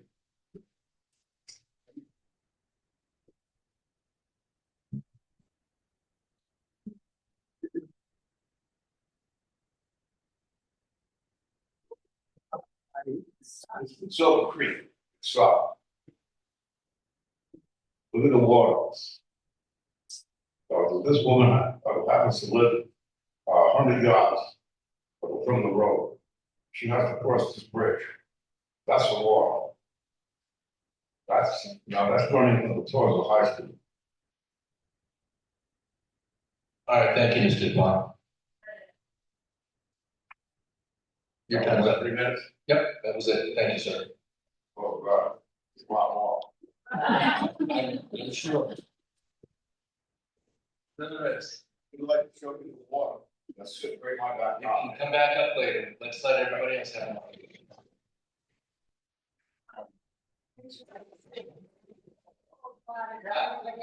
I would leave. Leave it in stand.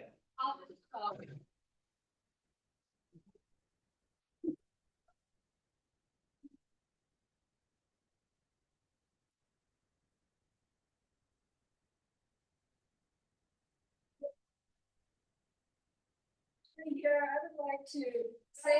Can you get your name, please? John Catfish, KATKEBICH, 45 Division Street, Bristol. Thank you.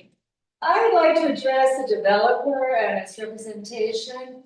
You referred to the attendees as a crowd and an audience. It was dismissive. We are not an audience, we are not a crowd. Excuse me, I'm gonna cut you off, because Oh, we're not gonna debate each other, we're not gonna get into it. okay. I do not want this to be I argumentative. understand. I just wanted to say that we're not an audience, we're not a crowd, we're participants. Understand. Make no mistakes, we are participants. I'll skip this bit then. Thank you. And I'll just say our town does have autonomy and we will work with success to do what's best for our community, not yours.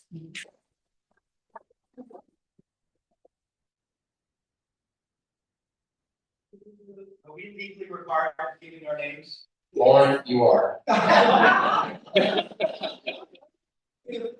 Records that he's studying and memorizing. Lauren, don't worry about it. Lauren Byrne, who lives in Bristol. Lauren Byrne. I support a hotel in a smart, good location. This proposal is neither good nor smart. We have too many abandoned properties that could be developed. I encourage the planner to work with the town, or the owner, for land swaps, for smart development that will not tear down trees. Setting the wetlands aside, this is a beautiful, large piece of property that is contiguous with other green space that we need to preserve in Bristol. My understanding so far tonight is that the planning board has a decision to make, not about whether this can be built, of course it can be built, but whether it should be built. That is the biggest conceptual question before us. I think you are hearing that it should not be built for many, many reasons. So please take your responsibility to shut this down now so that we don't need to worry about the tit for tat data, this data, that. But I'm a scientist and I say, do not prove anything. Science never proves anything. There is evidence on both sides for and against all positions. We can debate that till the cows come home. You can tweak your model with any numbers you want. The big value conceptual question is should versus can. I hope the board will make a decision tonight so we can all stop wasting that time.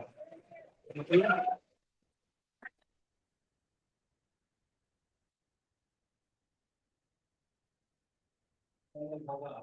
Anybody else that would like to come up? Anybody else that would like to come up? Anybody else that would like to come up? Emily, the mic is open. You've been once, come on, go ahead afterwards. Okay. Yes, go ahead. I would like to address another draft condition to be satisfied at preliminary regarding the dedication of land, which says conservation easement to the town for the remainder of the property of approximately 8 acres to be left as permanent and protected open space. That was a quote. The applicant's master plan checklist, number D22, marks this as NA, indicating no land will be conveyed. Thus, no land will be conveyed, raising the question of further development. Now, I would like to address several items that are requirements in a master plan that are either missing or inadequate. However, the problem is that the draft makes them as conditions to be satisfied at preliminary when they should really be satisfied now at the master plan. The first one I would like to talk about is the submission checklist item C11 has not been checked to show for no soil contamination. Second one refers to the renderings are missing, not drawn to scale, and not accurate. And these comments were made by the peer reviewers of the TRC meeting in August of 2025. And of course, we have the photometric plan that was submitted that shows interior lighting, not the parking and not the hotel. Now, the reason why correct photometric and accurate renderings need to be submitted at master plan review is for the public transparency. Without seeing a correct photometric plan and all the renderings of the hotel's impact, the public and neighbors will not have that opportunity to trust them later. We have the right to view this 3-story, 80-room hotel with a wall in front and walls on either side. Also, I would think it would be important to know if contaminants are on the site. Most concerning of the draft of conditions is that the draft fails to include any public testimony of concerns, which is problematic because a public hearing is the only time this input is considered relevant. It's recorded as testimony for any type of court procedure. This master plan cannot move forward with or without conditions because neighborhood impacts of health, safety, and welfare have not been adequately discussed.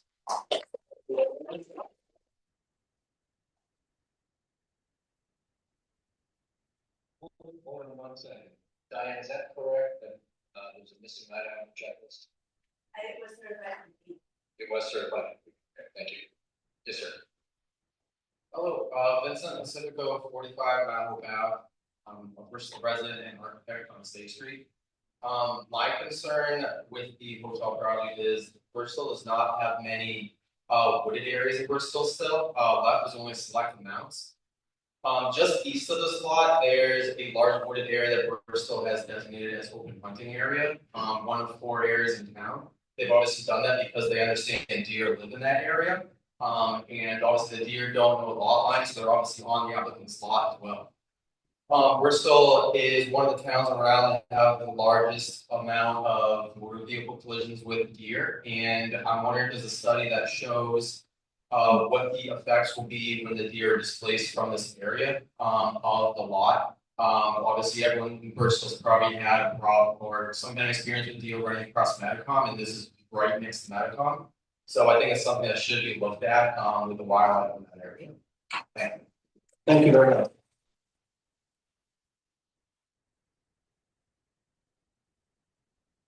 Yes, sir. I'm gonna do this better this time. This fellow like, board follower, I'm just curious, I'm looking around the audience, I don't see one business owner here saying it's gonna benefit the town. No one's here, no restaurant owners, no. So how is this gonna do anything for our town? What's it gonna do? Just asking. Anybody here that owns a business that says, this is gonna be great, I'm gonna make money. No one's here. There's a lot of businesses in town, restaurants. All kinds of little stores, family stores, corn stores. No one's here. Go to different meetings, they're there, supporting things. They're not here. That tells you something. Thank you very much.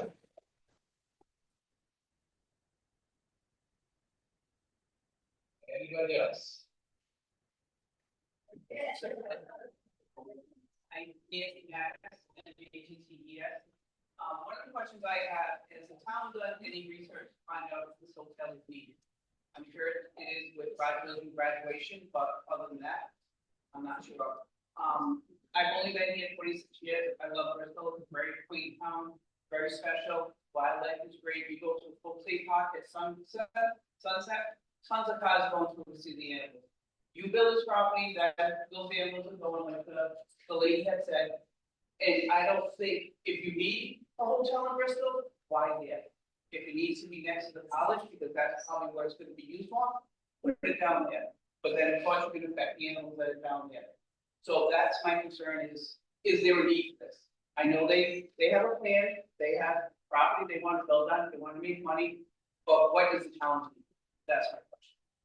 Thank you. Thank you very much.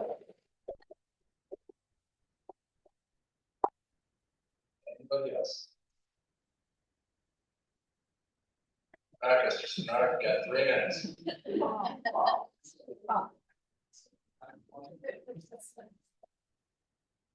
Thank you.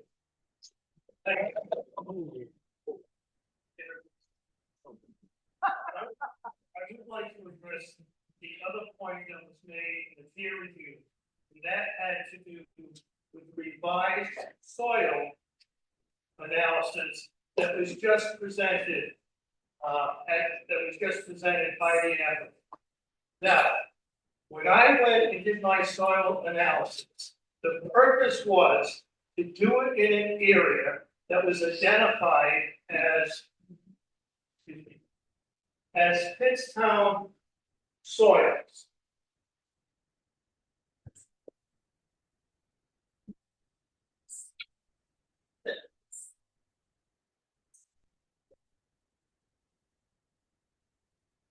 Okay. What this plan shows is, as has been previously said, most of the soils on the site is this. There were some that were identified as Pittstown. I did my soil analysis in an area that you can see was Pittstown soil. The results showed that it was a ML, which is a silty loam. I call your attention to the soil analysis that was just presented by the applicant. Now, if you notice, they are extremely similar. Also, the designation from the lab, the certified lab, is NL, which is silty loam. The reason for this is that whether the soil, Pittstown soil, is on their site, is on the one that I took at Dixon Avenue, or is at the high school, Pittstown soil is silt loam. And if you have silt loam, then the infiltration rate is 0.27. As I discussed and showed on the model, 0.27 does not work with the stormwater system. The peer engineer admitted that they have not seen the applicant's model. And I have again reiterated that that model was edited to not show errors, etc. My point being is that that model, their model, should be presented before the planning board makes any decision on the master plan. It cannot be delayed until the preliminary. That's all I keep hearing, preliminary. What we have said is that there are certain things that need to be done because of their critical nature before master plan approval. We talked about wetlands. We talked about comprehensive plan. I also want to mention on the comprehensive plan that we identified that one of the reasons for consistency was that it would generate taxes. Yet their fiscal impact study does not substantiate that. Thank you for your attention. Thank you.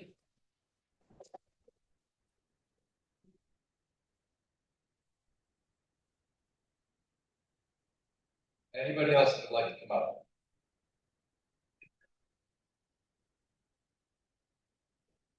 I will continue, feasibility and fiscal impact.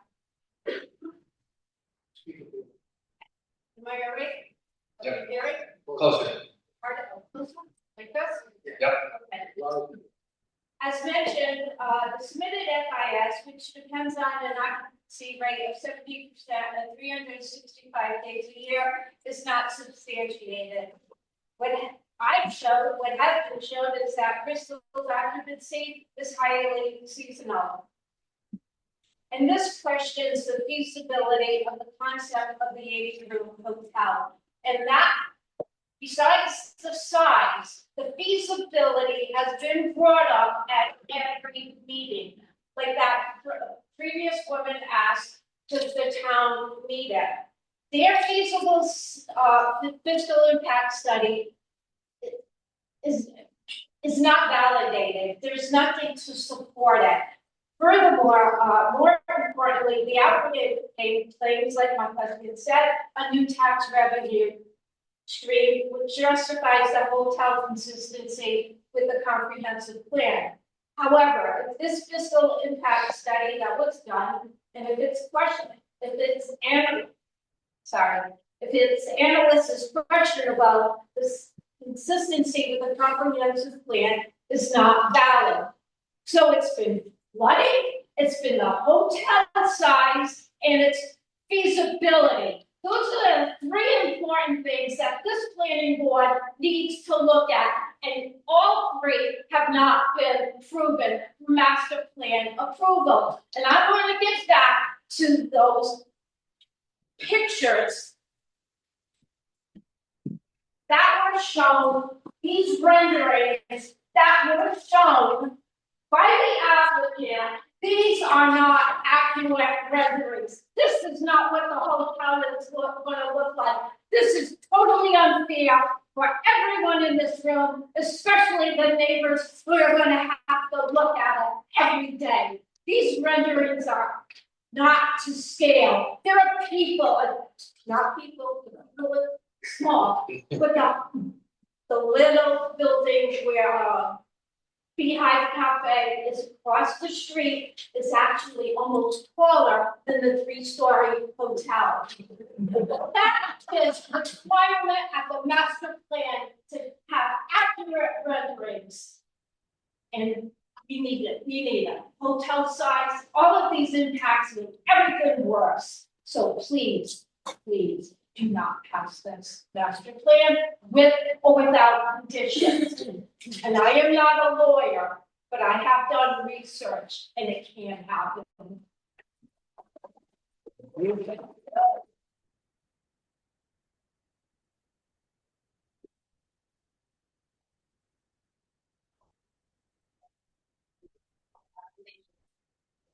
Thank you to the board for the presentation, so all the same.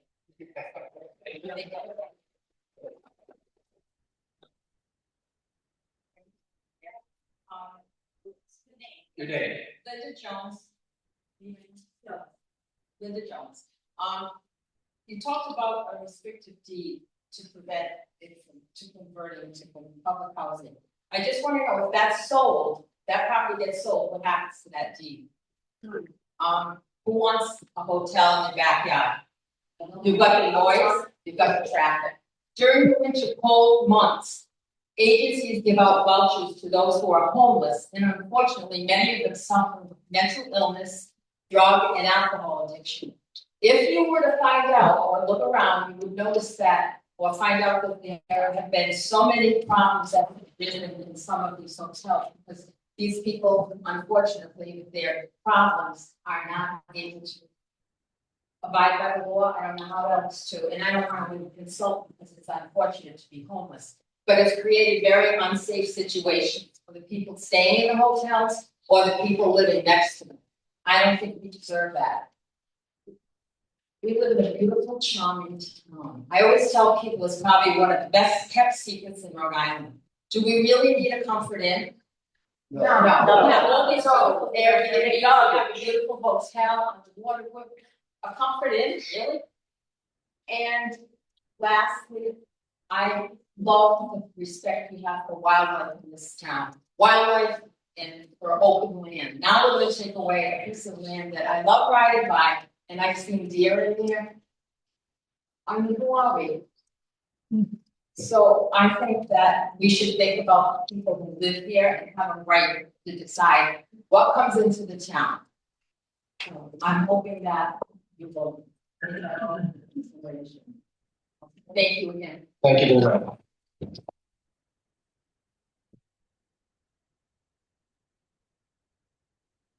If there's nobody else who'd like to come up, I'm gonna make a motion. Somebody wants to front it.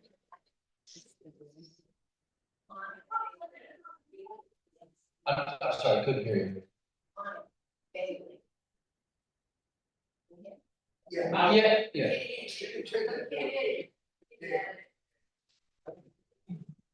Monica Bailey. Gotcha. I'm a therapist in town. I live in Bristol, 7 Harrisville Street. Okay, so basically what the last lady said, I totally agree with the animal situation, the deer running up Medcom and Wooding Avenue is going to be a major concern. Secondarily, as a therapist, I worked at a place in Newport, and one of the places that the shelter put people in off season was a Super 8 motel, and because the hotel in Newport was very busy in the summertime, but in the off season, it's not. A lot of people that had mental health issues and substance abuse problems would go into the hotel rooms and hang out and do drugs. So my concern is I don't agree with the element that could be a possibility in the town of Brimstone. That's about it. Okay, thank you.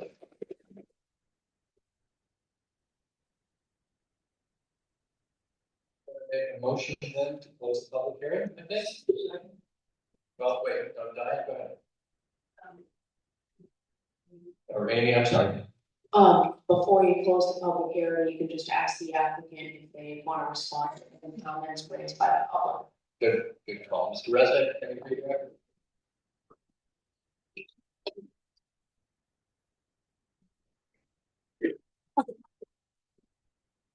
I'll be less than that. 1:30. Thank you. 30 seconds. Actually, the only thing I wanted to respond to is that I believe Ms. Jones, that was just up, she asked a question about the deed restriction.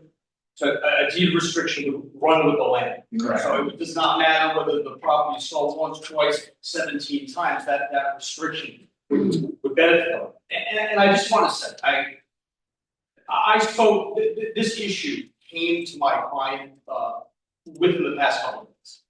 And his reaction was immediate and swift. I have no problem. That's not what we're doing here. That's a very low use of that property. It's not what's envisioned. It's not economically feasible. I'm happy to restrict it. So that's the answer. Thank you. We'll run with the wind. That's it. 1 minute, I think. All right. I'm gonna make a motion to close the public hearing. Do I have seconds? Second, all in favor? Aye. All right, so the next step, I believe now is to do a thumb up or down, thumbs up, thumbs down vote. Or Amy, go ahead. It's appropriate now for board members to discuss the application as they see fit. And yes, it should be building to a point of consensus. If the board members feel they have enough information at this point, then that's where we would be heading. Thank you. All right, any discussion from the board? Anybody?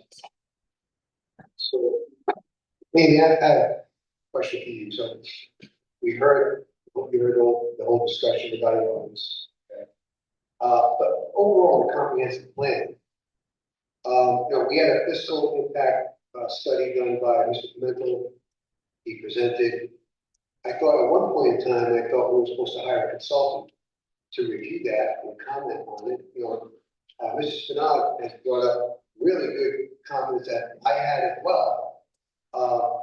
Occupancy rates, to the footprint, that's all part of master.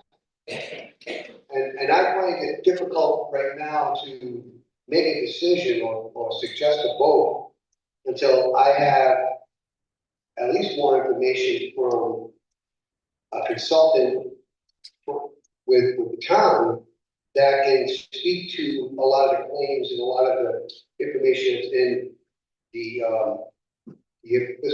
FIS. So you've mentioned two separate topics in there, so I'll respond to them separately. I think the environmental concerns, that's a separate finding that the board has to make. The board has to make the finding that there are no significant negative environmental impacts. And the law says, as shown on the final plan. So we can't conflate comprehensive plan consistency with environmental impacts. Where you have an application here in the kind of unusual posture that's been presented to the town, where the DEM has already issued the wetlands permit, that finding has essentially been satisfied for you by the state. Okay, so that's my advice on the environmental finding. On comprehensive plan consistency, this is by right with no zoning relief required. The hotel is permitted by right. The fiscal impact statement being submitted at master plan, I believe the draft condition in the staff report suggests a peer review at the preliminary plan stage. It is not typical for a commercial, fiscal impact statements are something we usually see for housing developments. It is not typical that a use permitted by right is required to submit a fiscal impact statement at the master plan stage. So I think when you are looking at the element of comprehensive plan consistency, given that this project doesn't need, that's a meatier finding for you to dig into in a different type of application where there may be zoning relief required. To the extent you have questions about the fiscal impact statement, I do think it's appropriate for the board to dig in at the next stage. The trouble I have with that is, let's just take an example, but they're claiming 70% average occupancy over the course of a year, 80 rooms. Okay. And what if it's determined, or we just, the board feels like, well, maybe 40 units is more like it. And probably that could realize a 70% occupancy rate, which would satisfy the financial restrictions that the applicant themselves put on themselves in terms of what's viable and not viable. That's a major change between concept and preliminary. You're not going to develop engineered plans on an 80-room hotel and the footprint and all the parking and everything like that, and then all of a sudden a preliminary, after they spent all this money and effort to develop a set of documents at preliminary, which is about 90% complete from an engineering perspective, and then say, oh, you know what, we don't think, we can't approve that. We would rather approve a 40-room, which is half the footprint, changes everything. So how could that not be appropriate at master plan? If the, so first I'll just say at this point, the fiscal impact statement, and I think it's correct to describe that as an example of how the tax revenue would be improved by having a hotel developed on this site. I don't know if it was the same thing as a market analysis. Again, I think that's something that the planning board can choose to have peer reviewed. But typically we don't require, whether it's a restaurant or an office building, we don't require the applicant to produce proof at master plan that, the market needs whatever the use is. To the extent there's concerns based on the local history in Bristol, it's appropriate for you to get into. To the extent that the board would feel more comfortable with a hotel that is more boutique, a smaller hotel, that's an appropriate conversation for you to have. But I think you need to base it, you need to base that determination on something. And I would prefer you frame it as requesting that the applicant come back at the next stage with plans for a smaller hotel and with a market analysis that shows, a plan B for a smaller hotel. So that's exactly what I had suggested. If you remember, at the TRC, I had come right out and said, and I wanted to do this because I am cognizant of the expense of going through all the engineering plans. I mean, that is a huge expense for any developer. And my concern was the size and the image that I saw. And yes, Mrs. Spinard, the drawings that you had, those were very, very preliminary, conceptual. But I saw enough of it, and it reminded me, since I am from Southern California, it reminded me of a hotel that I would find in Irvine, California. Very square, boxy, rectangular, and that does not fit within New England. And so what I offered, and what if we go forward with this and we decide to improve this with conditions, the conditions that I will want to see is plans that show a hotel of no more than 40 rooms, no more than 2 stories high, and it must have a New England look to it. Clearly, and I've heard this from several of the folks here tonight, I'm aware of it. I know where these people live because I know where this project site is, and I don't want to have a three-story hotel where people that are staying in these rooms are looking down at people's backyards that have little children and so on. And that is unacceptable to me, and I will not support that. So it has got to be no more than 2 stories and no more than 40 rooms, and it must be a New England looking hotel. And then there are other things that we're going to need in our, as conditions for a preliminary plan, like a new traffic study for spring and that's done during the spring and summertime in the daylight.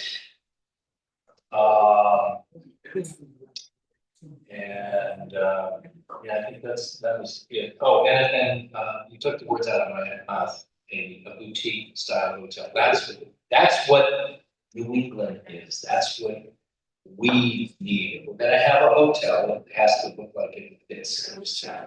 And I would add one more element to that, I'm not sure who else would be agree with that, but maintain the engineering design as proposed, but add pervious pavement as an additional safeguard, an additional feature that has to be maintained.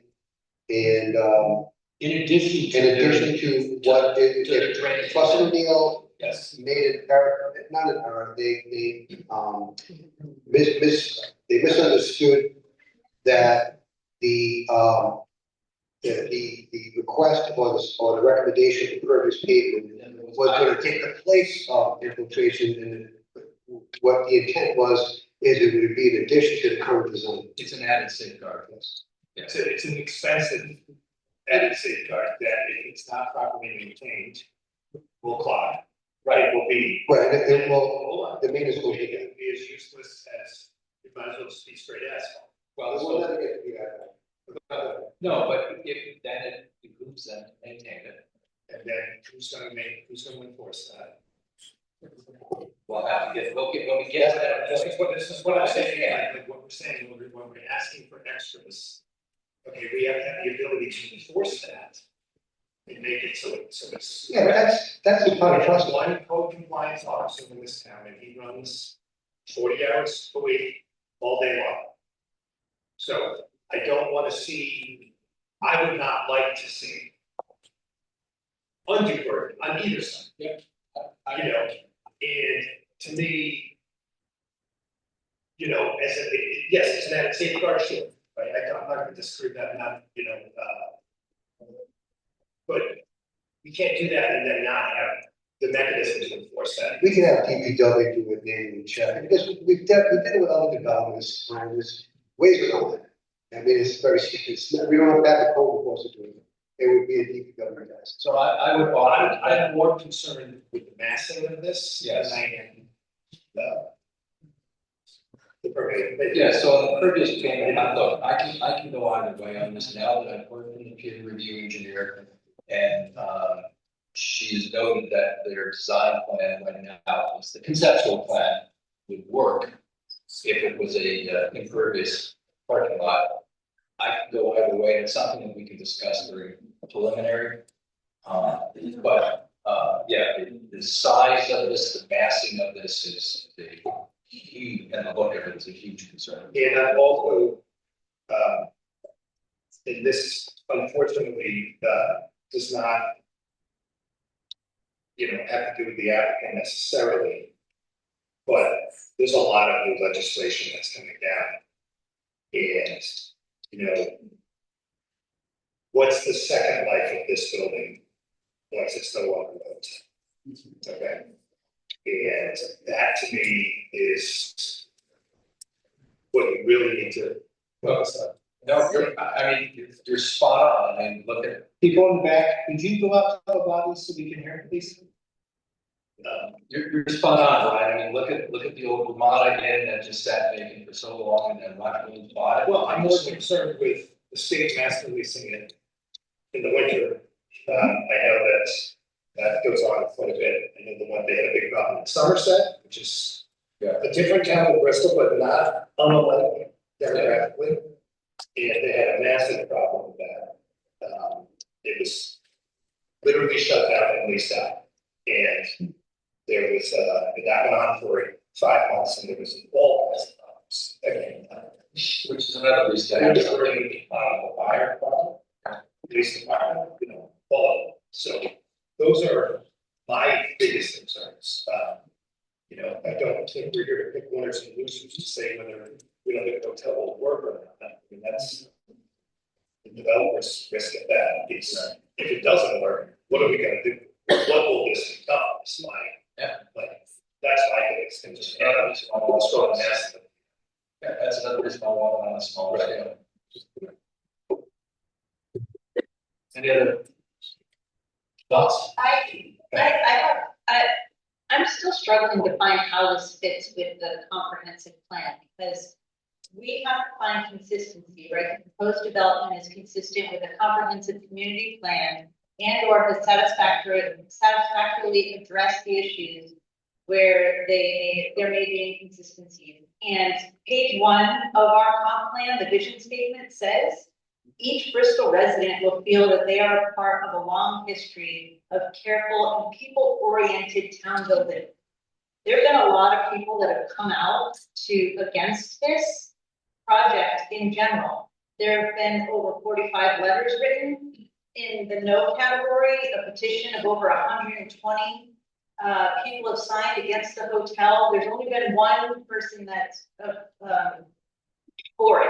We've had people speaking who are scientists, who are wetland biologists, who are part of the Conservation Commission, the Land Conservation Trust, Save the Bay, and a lot of people in town. And I'm really struggling to find how this is fitting with that component of the comprehensive plan.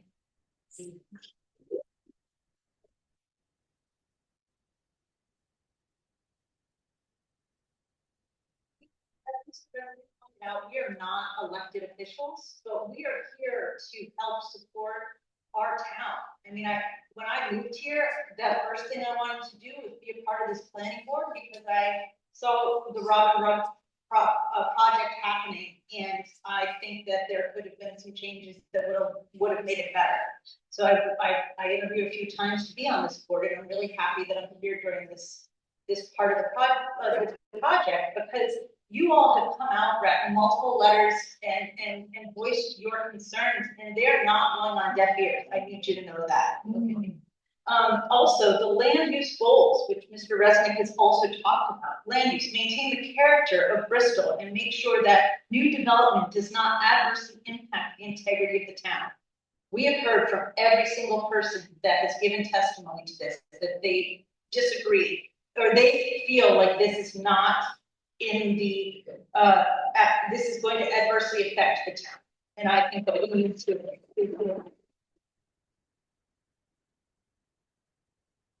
Now, I also want to say, I'm very pro hotel. I think a boutique hotel, I think our town needs another hotel. I think that during the summertime, we need people to stay here, to use our businesses, to frequent our restaurants. We need tourism. We need all, our town needs that. Yeah. That's how we survive, okay? But I'm not sure that an 80-person hotel that is truly out of scale for the neighborhood that it's in is the right fit.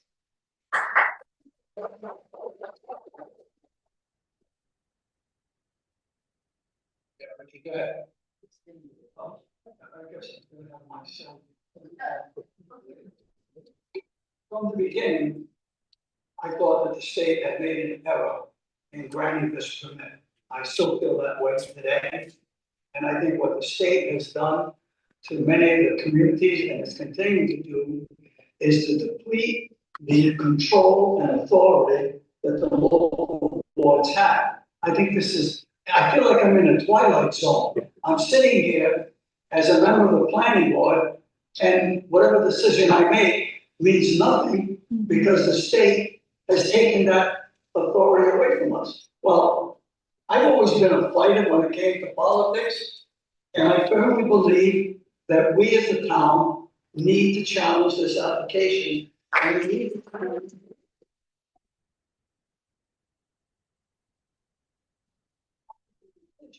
the EMA.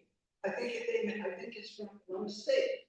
And I think we owe it to everyone when you look at pictures that Mr. Davon, how can you sit there and think that that's going to be better with a hotel? And I want to read this to you because it's something that I can't get out of my mind. 2016, this is written by the gentleman that denied the permit in 2016 and approved it in 2024. Just listen to this, and this is verbatim. The DEM Office of Water Resources earlier this year denied the proposal to build a Comfort Inn hotel on Gooding Avenue across from Broad Common Road.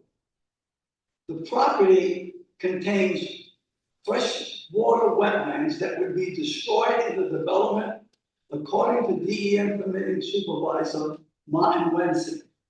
The elimination of 1.53 acres of swampland would have a detrimental effect on wildlife in the area, eliminating habitat, including feeding grounds, breeding areas, and nesting sites, according to a letter Mr. Wensick sent denying the plan.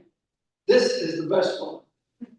The hotel's impermeable surfaces, like the roof and parking lot, would not absorb water and could also increase flooding in the area, potentially swamping properties downstream, DEM rule, especially during heavy rainstorms.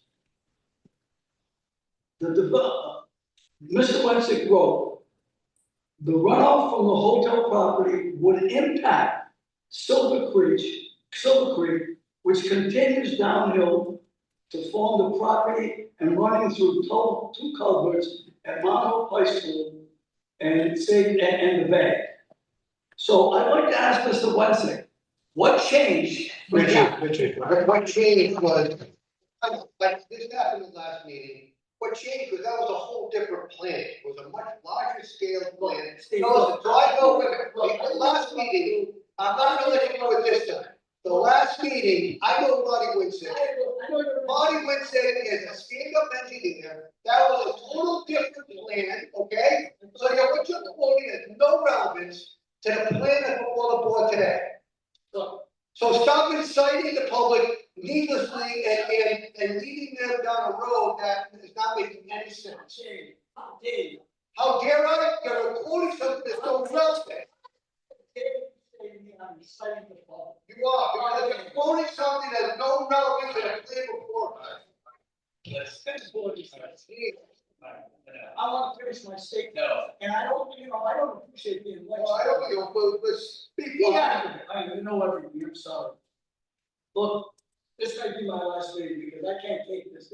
I'm not gonna sit here and be insulted by someone on the same board that I sit on. And I'm not inciting anyone. That's right, I'm not. But I'm gonna say it again. Wetlands doesn't change. I don't care if their plan is different.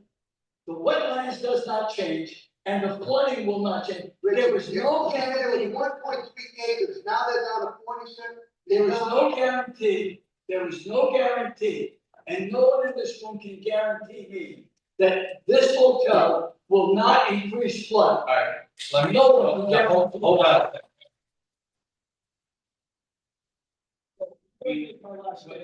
Richard, let me finish. We're getting off topic, and here's the issue. Well, I wasn't getting off topic. No, let me finish. You're getting off topic because the applicant did not have to have a DEM permit to do master plan. This should have been done at preliminary. We should not even be having this conversation now. No, but you're telling me that I can't deny this request because of what the state is granting. You are free to do whatever you feel to do. But I'm telling you that by making a decision based upon this wetlands permit is inappropriate. That's my opinion. Because they already have it. It's done. It's settled. Whether it was done correctly, whether it was done based on false pretense, I don't know. If you think it was, then file an appeal with DEM. But I think that's what the town should do. Maybe, but my point is, it's irrelevant for making a decision on master plan. That was a denial to from a different plan in 2016, Richard. Has nothing to do with what's before us tonight. All right, are there any other topics we would like to talk?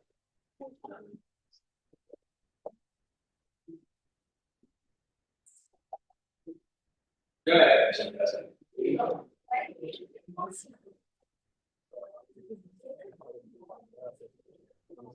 Mr. Chairman, thank you for a very brief opportunity. The board's considering, I understand that there's the potential for denial, potential for approval. And if there was to be an approval, there's going to be conditions that are requested. There were some additional conditions that we talked about. I even agreed to one relative to the deed restriction. In the staff report that we had gotten last time and today, that there were 14 conditions. Now, I have no ability to tell you what conditions you can put on this project or not, but I do have the ability to object to any conditions that we have an issue with. And I just very briefly explain why is even if we get approved, if there are conditions that we do not believe are reasonable or illegal, we believe are illegal, we have the opportunity to take an appeal. So even if we get an approval, if we believe the conditions are inappropriate, we will take an appeal. So I have an obligation to protect the record by objecting to two of the conditions. And I just want to make the board aware before they take a vote. At the end of the day, you decide what the conditions. Okay. So there's 14 conditions. 1 through 6 we agreed to. 5 was the issue with the pervious. We agree to that. We understand that it was belt straps and suspenders. We understood the intent. We agree to that. Here are the 2 items. One is the revised plan set for a 40-unit hotel. Respectfully, that's not this application. We could certainly at preliminary and leading up to preliminary and at a TRC talk about a reduction in the density of the development. Respectfully, I don't believe that this board can compel my client to design a project that they're not building and that they didn't ask for. Now, you can certainly ask for your attorney about it. And many times in developments, I'll make an example, subdivisions, you go in and master, you have 40 lots, you lose a couple of preliminary because there's site constraints and different things. That's not what we're talking about here. We're not looking for zoning relief. We don't need any relief from height. We don't need relief from any of the regulations. So with the phasing and the massing, those types of things, we don't need any relief from zoning or the regulations. And the project we've designed is 80 units. So we're not going to spend the time or the money to revise the plan set for 40 units because we're not building 40 units and it would be a waste of our money and your time. That ties directly into the market analysis. I genuinely question, I'm not saying we won't do it, but I genuinely question the ability of the board to compel a market analysis, even for the hotel we want. But we can talk about it. To say that we need to do a market analysis of our proposed hotel and also a 40-unit hotel, which is your choice, your selection, which is not what we've applied for, not what we've presented. We can't agree to either of those two. So you can pass those as conditions if we're lucky enough to get approval, but I'm going to have to talk to my client. And my understanding as we sit here today is that they're not acceptable. And I would, whether it's now or at another time, I would invite you to talk to your solicitor about the ability to tell us what our unit counts are. And I know you're planning with, you deal with not many hotels, but more subdivisions and residential projects. You don't say to a residential developer, we don't like the 10 units, we'll take 5. No, there's density, there's minimum lot size requirements. We decide. So respectfully, I get it. We're agreeing to all the other conditions. We're not agreeing to design a hotel with them. I hear you, and I can tell you that if it doesn't fit within a comprehensive plan, doesn't fit within our community, if it is not a Bristol looking property, if it looks down at the neighbors' yards, at their children, I will vote no.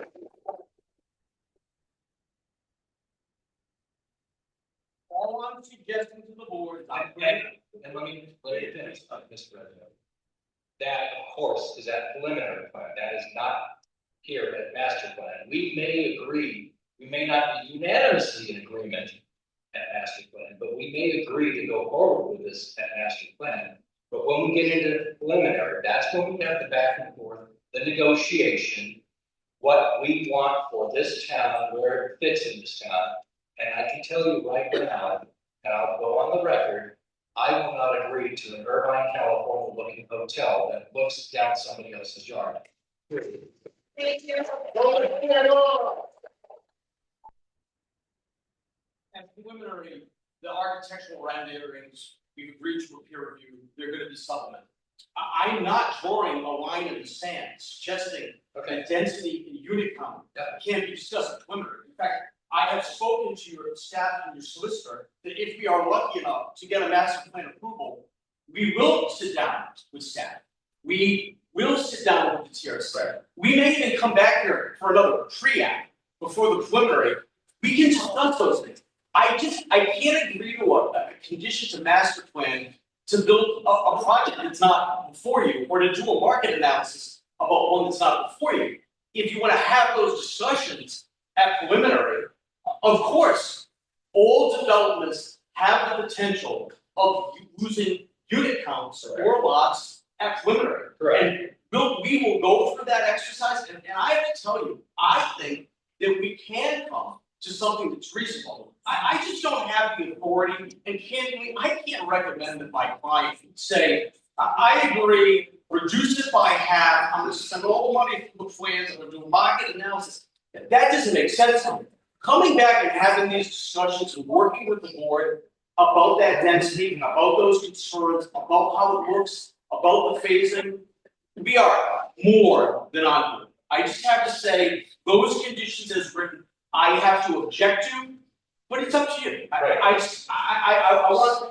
want everybody to understand, my client has not said to me, if those are part of this, we are appealing. What he said to me is, we need to object to them because I don't understand it. It's a financial burden. It doesn't make sense. I will have to discuss it with him tomorrow if those conditions are part of it. If we can tweak them a little bit to say that the applicant of the board will agree to discuss density and discuss other things at preliminary, sure. I just can't agree to that. And I appreciate that. And it may be that in the end of this, of a two-story design that's 50 rooms. I don't know. And I'm open to all that discourse. I just can't tie my client. I understand.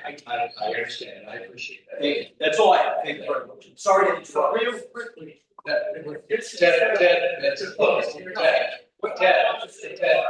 Mr. Spinard, the public hearing is closed. Can't open it back up. Just can't do that. Sorry. All right. So, any other comments from the board? Well, I'm not sure which way, I'm hearing what Mr. Resnick just said. Mr. Resnick, my understanding is that the, again, maybe we were given more information that we should have in the master plan, I don't know. But my understanding, if I remember correctly, it's been a while, that development needed 70% occupancy. That's what the economics was based on, the feasibility was based on. And Bristol has a history of failed hotels, okay, a number of them over the years. And they become ugly when they fail. And they remain ugly after they fail. So we don't want another ugliness to occur. And the feasibility, the idea that that hotel with 80 rooms on Gooding Avenue is going to be 70% occupied on average throughout the entire year is ridiculous in my mind, and I'm a lifelong historian. There's no way that's going to happen. And if the feasibility, the economic feasibility of this development is based on that assumption, which was again given to us, it's going to fail, and we're going to have another problem. And we don't want we don't want your client's hotel to fail, and that's another reason why we're throwing out this smaller scale And size. of course, my client, why would you be here if you're no Mr. Chair, I think you have to cut off the dialogue now, this attorney resident went on the record to just object to a couple of the proposed conditions of approval. The public hearing is done, and now it's just time for you to discuss and deliberate. Yeah, fair enough. Thank you. Thank you. Thank you back to the starting. Thank you. I'm not sure which way that we wanna go on this. It'd be interesting to hear what to say. We have, I will tell you right now, we've got literally 10 minutes left. We're gonna have to get a continuance, which means I have to ask Mr. Resnick for the continuance. I mean, we can go to it up and down vote now and then direct the town solicitor to put together plans of that and a draft decision. Or we can come back and discuss this further. The next availability would be, April meeting, which, would be. I won't be enough time, I mean, if we direct the solicitor to put together the decision of finding this pass, that's 1 week, that's. And so, if we come back in April, that's that. I mean, that's after the March 27th. Yeah. Go ahead. If the board votes to make a decision and direct me to prepare a written decision, for deadline purposes, the vote tonight would be the vote that counts. Okay, so I'm inclined to do an up or down vote tonight with conditions. And recognizing the conversation we just had with Attorney Resnick. I'm inclined to do that. What's your brothers? What was the board's idea, and Richard, I apologize, but Brian, Richard, with, Jesselyn brought up a couple of key points with regard to our comprehensive plan.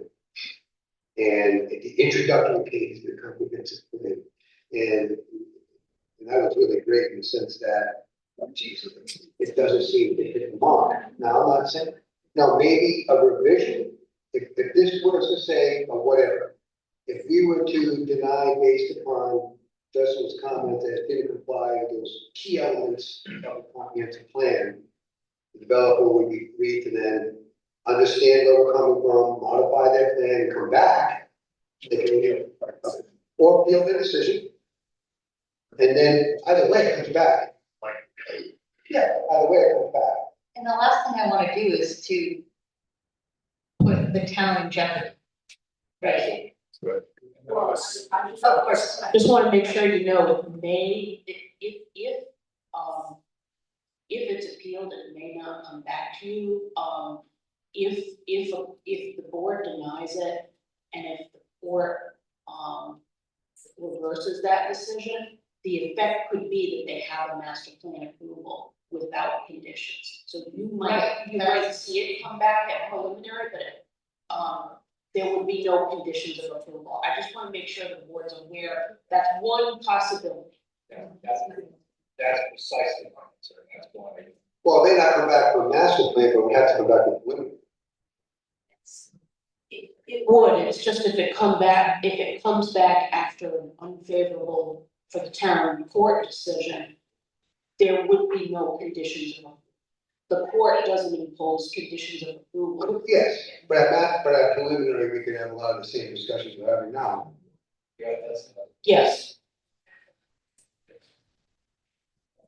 why I'm applying, I am leaning towards approving this, recognizing again, it is master plan, it is only conceptual.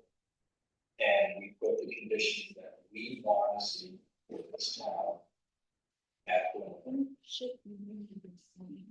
Those conditions have to be in this, into that extension, correct? Yeah, You have, the staff report with draft conditions of approval. Now, you need a written decision, so the vote tonight would be to direct staff and legal to prepare a written decision for the board's review.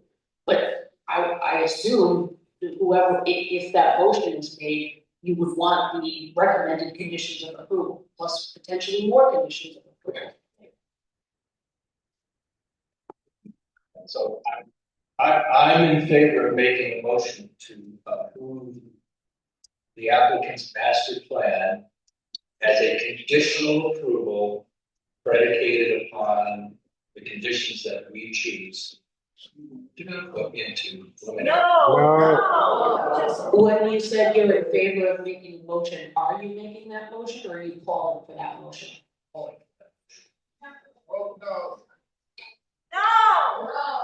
Excuse me. We have been patient with everybody here tonight. We've asked everybody who wanted to speak, we've allowed you to speak. We didn't interrupt you, we didn't scream. Okay, we're all neighbors here. I've lived in town for 33 years. Okay, so let's be neighborly, please. And again, folks, I'm gonna say it again. This is a conceptual plan. It's called master plan. It is not a design build plan. It is not the preliminary plan. It doesn't have the engineering drawings. It should not have had the DEM permit. It did. So we have the opportunity at this point to deny master plan would be based upon what? We cannot deny it because they want to build it in the wetlands. We cannot, because they have a permit now. We cannot deny it because they have a legal right to build it in that location. So I am torn on how else to deny their master plan conceptual application. Legally, I don't see a way to do that, but we can put conditions on it for the preliminary. Okay, I have a question. Go ahead, which question? So, if you deny, I'm just asking a question, if the board denied the application, what happens after that? You have to give a reason for denying it. I'm sorry? You have to have a reason for denying it.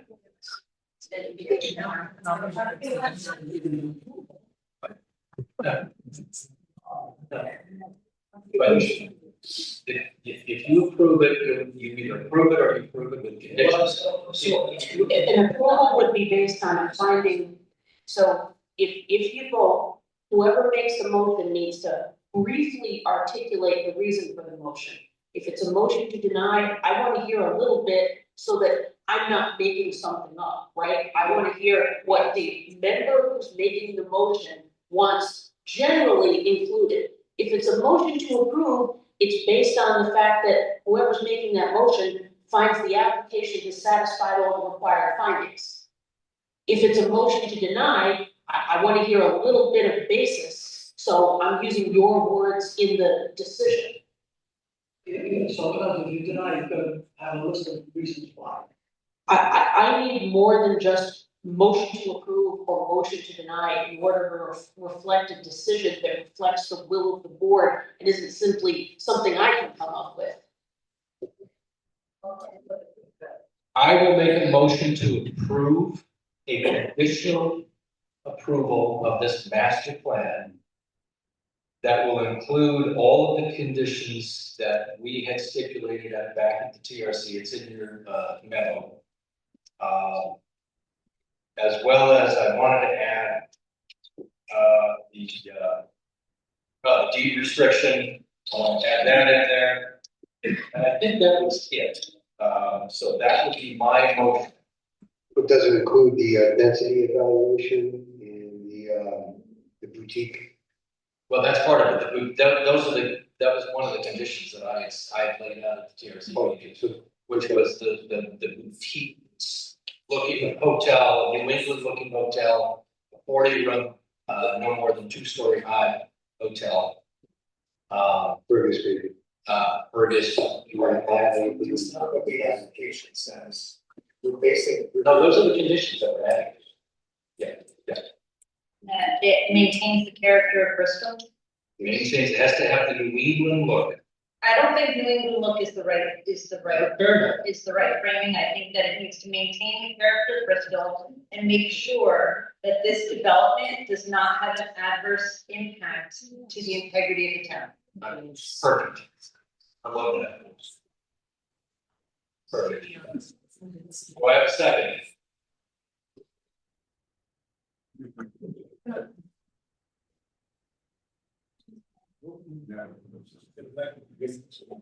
Go ahead, anybody. Let's go with the wetlands. Fine,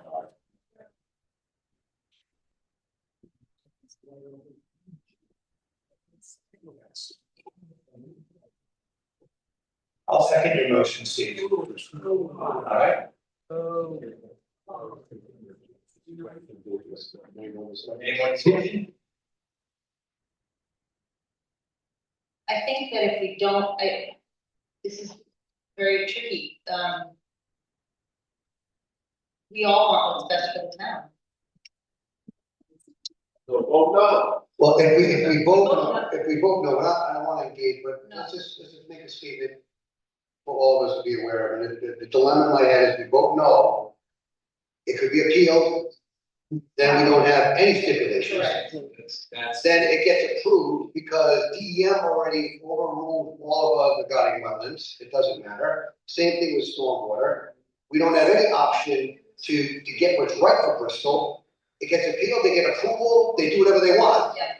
So. Okay, then they get the 3-story hotel, and then that's what's worse for them. And I'll, let me. You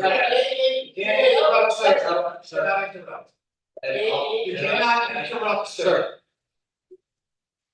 And I will add to what Mike just said, and that is that if we vote no, I think I know Mr. Resnick well enough and his partner, Michael Kelly, we will be sued, and it will be an expensive lawsuit, and we will likely lose that lawsuit, so we will be paying taxpayer dollars to carry that lawsuit, pay their legal fees, and like Mike said, we'll be stuck with a result that is not in the best interest of the town of Bristol.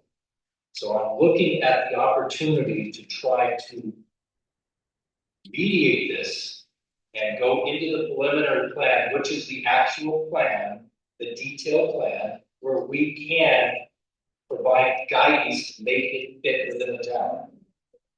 That's where my head is at this. So, that's my question.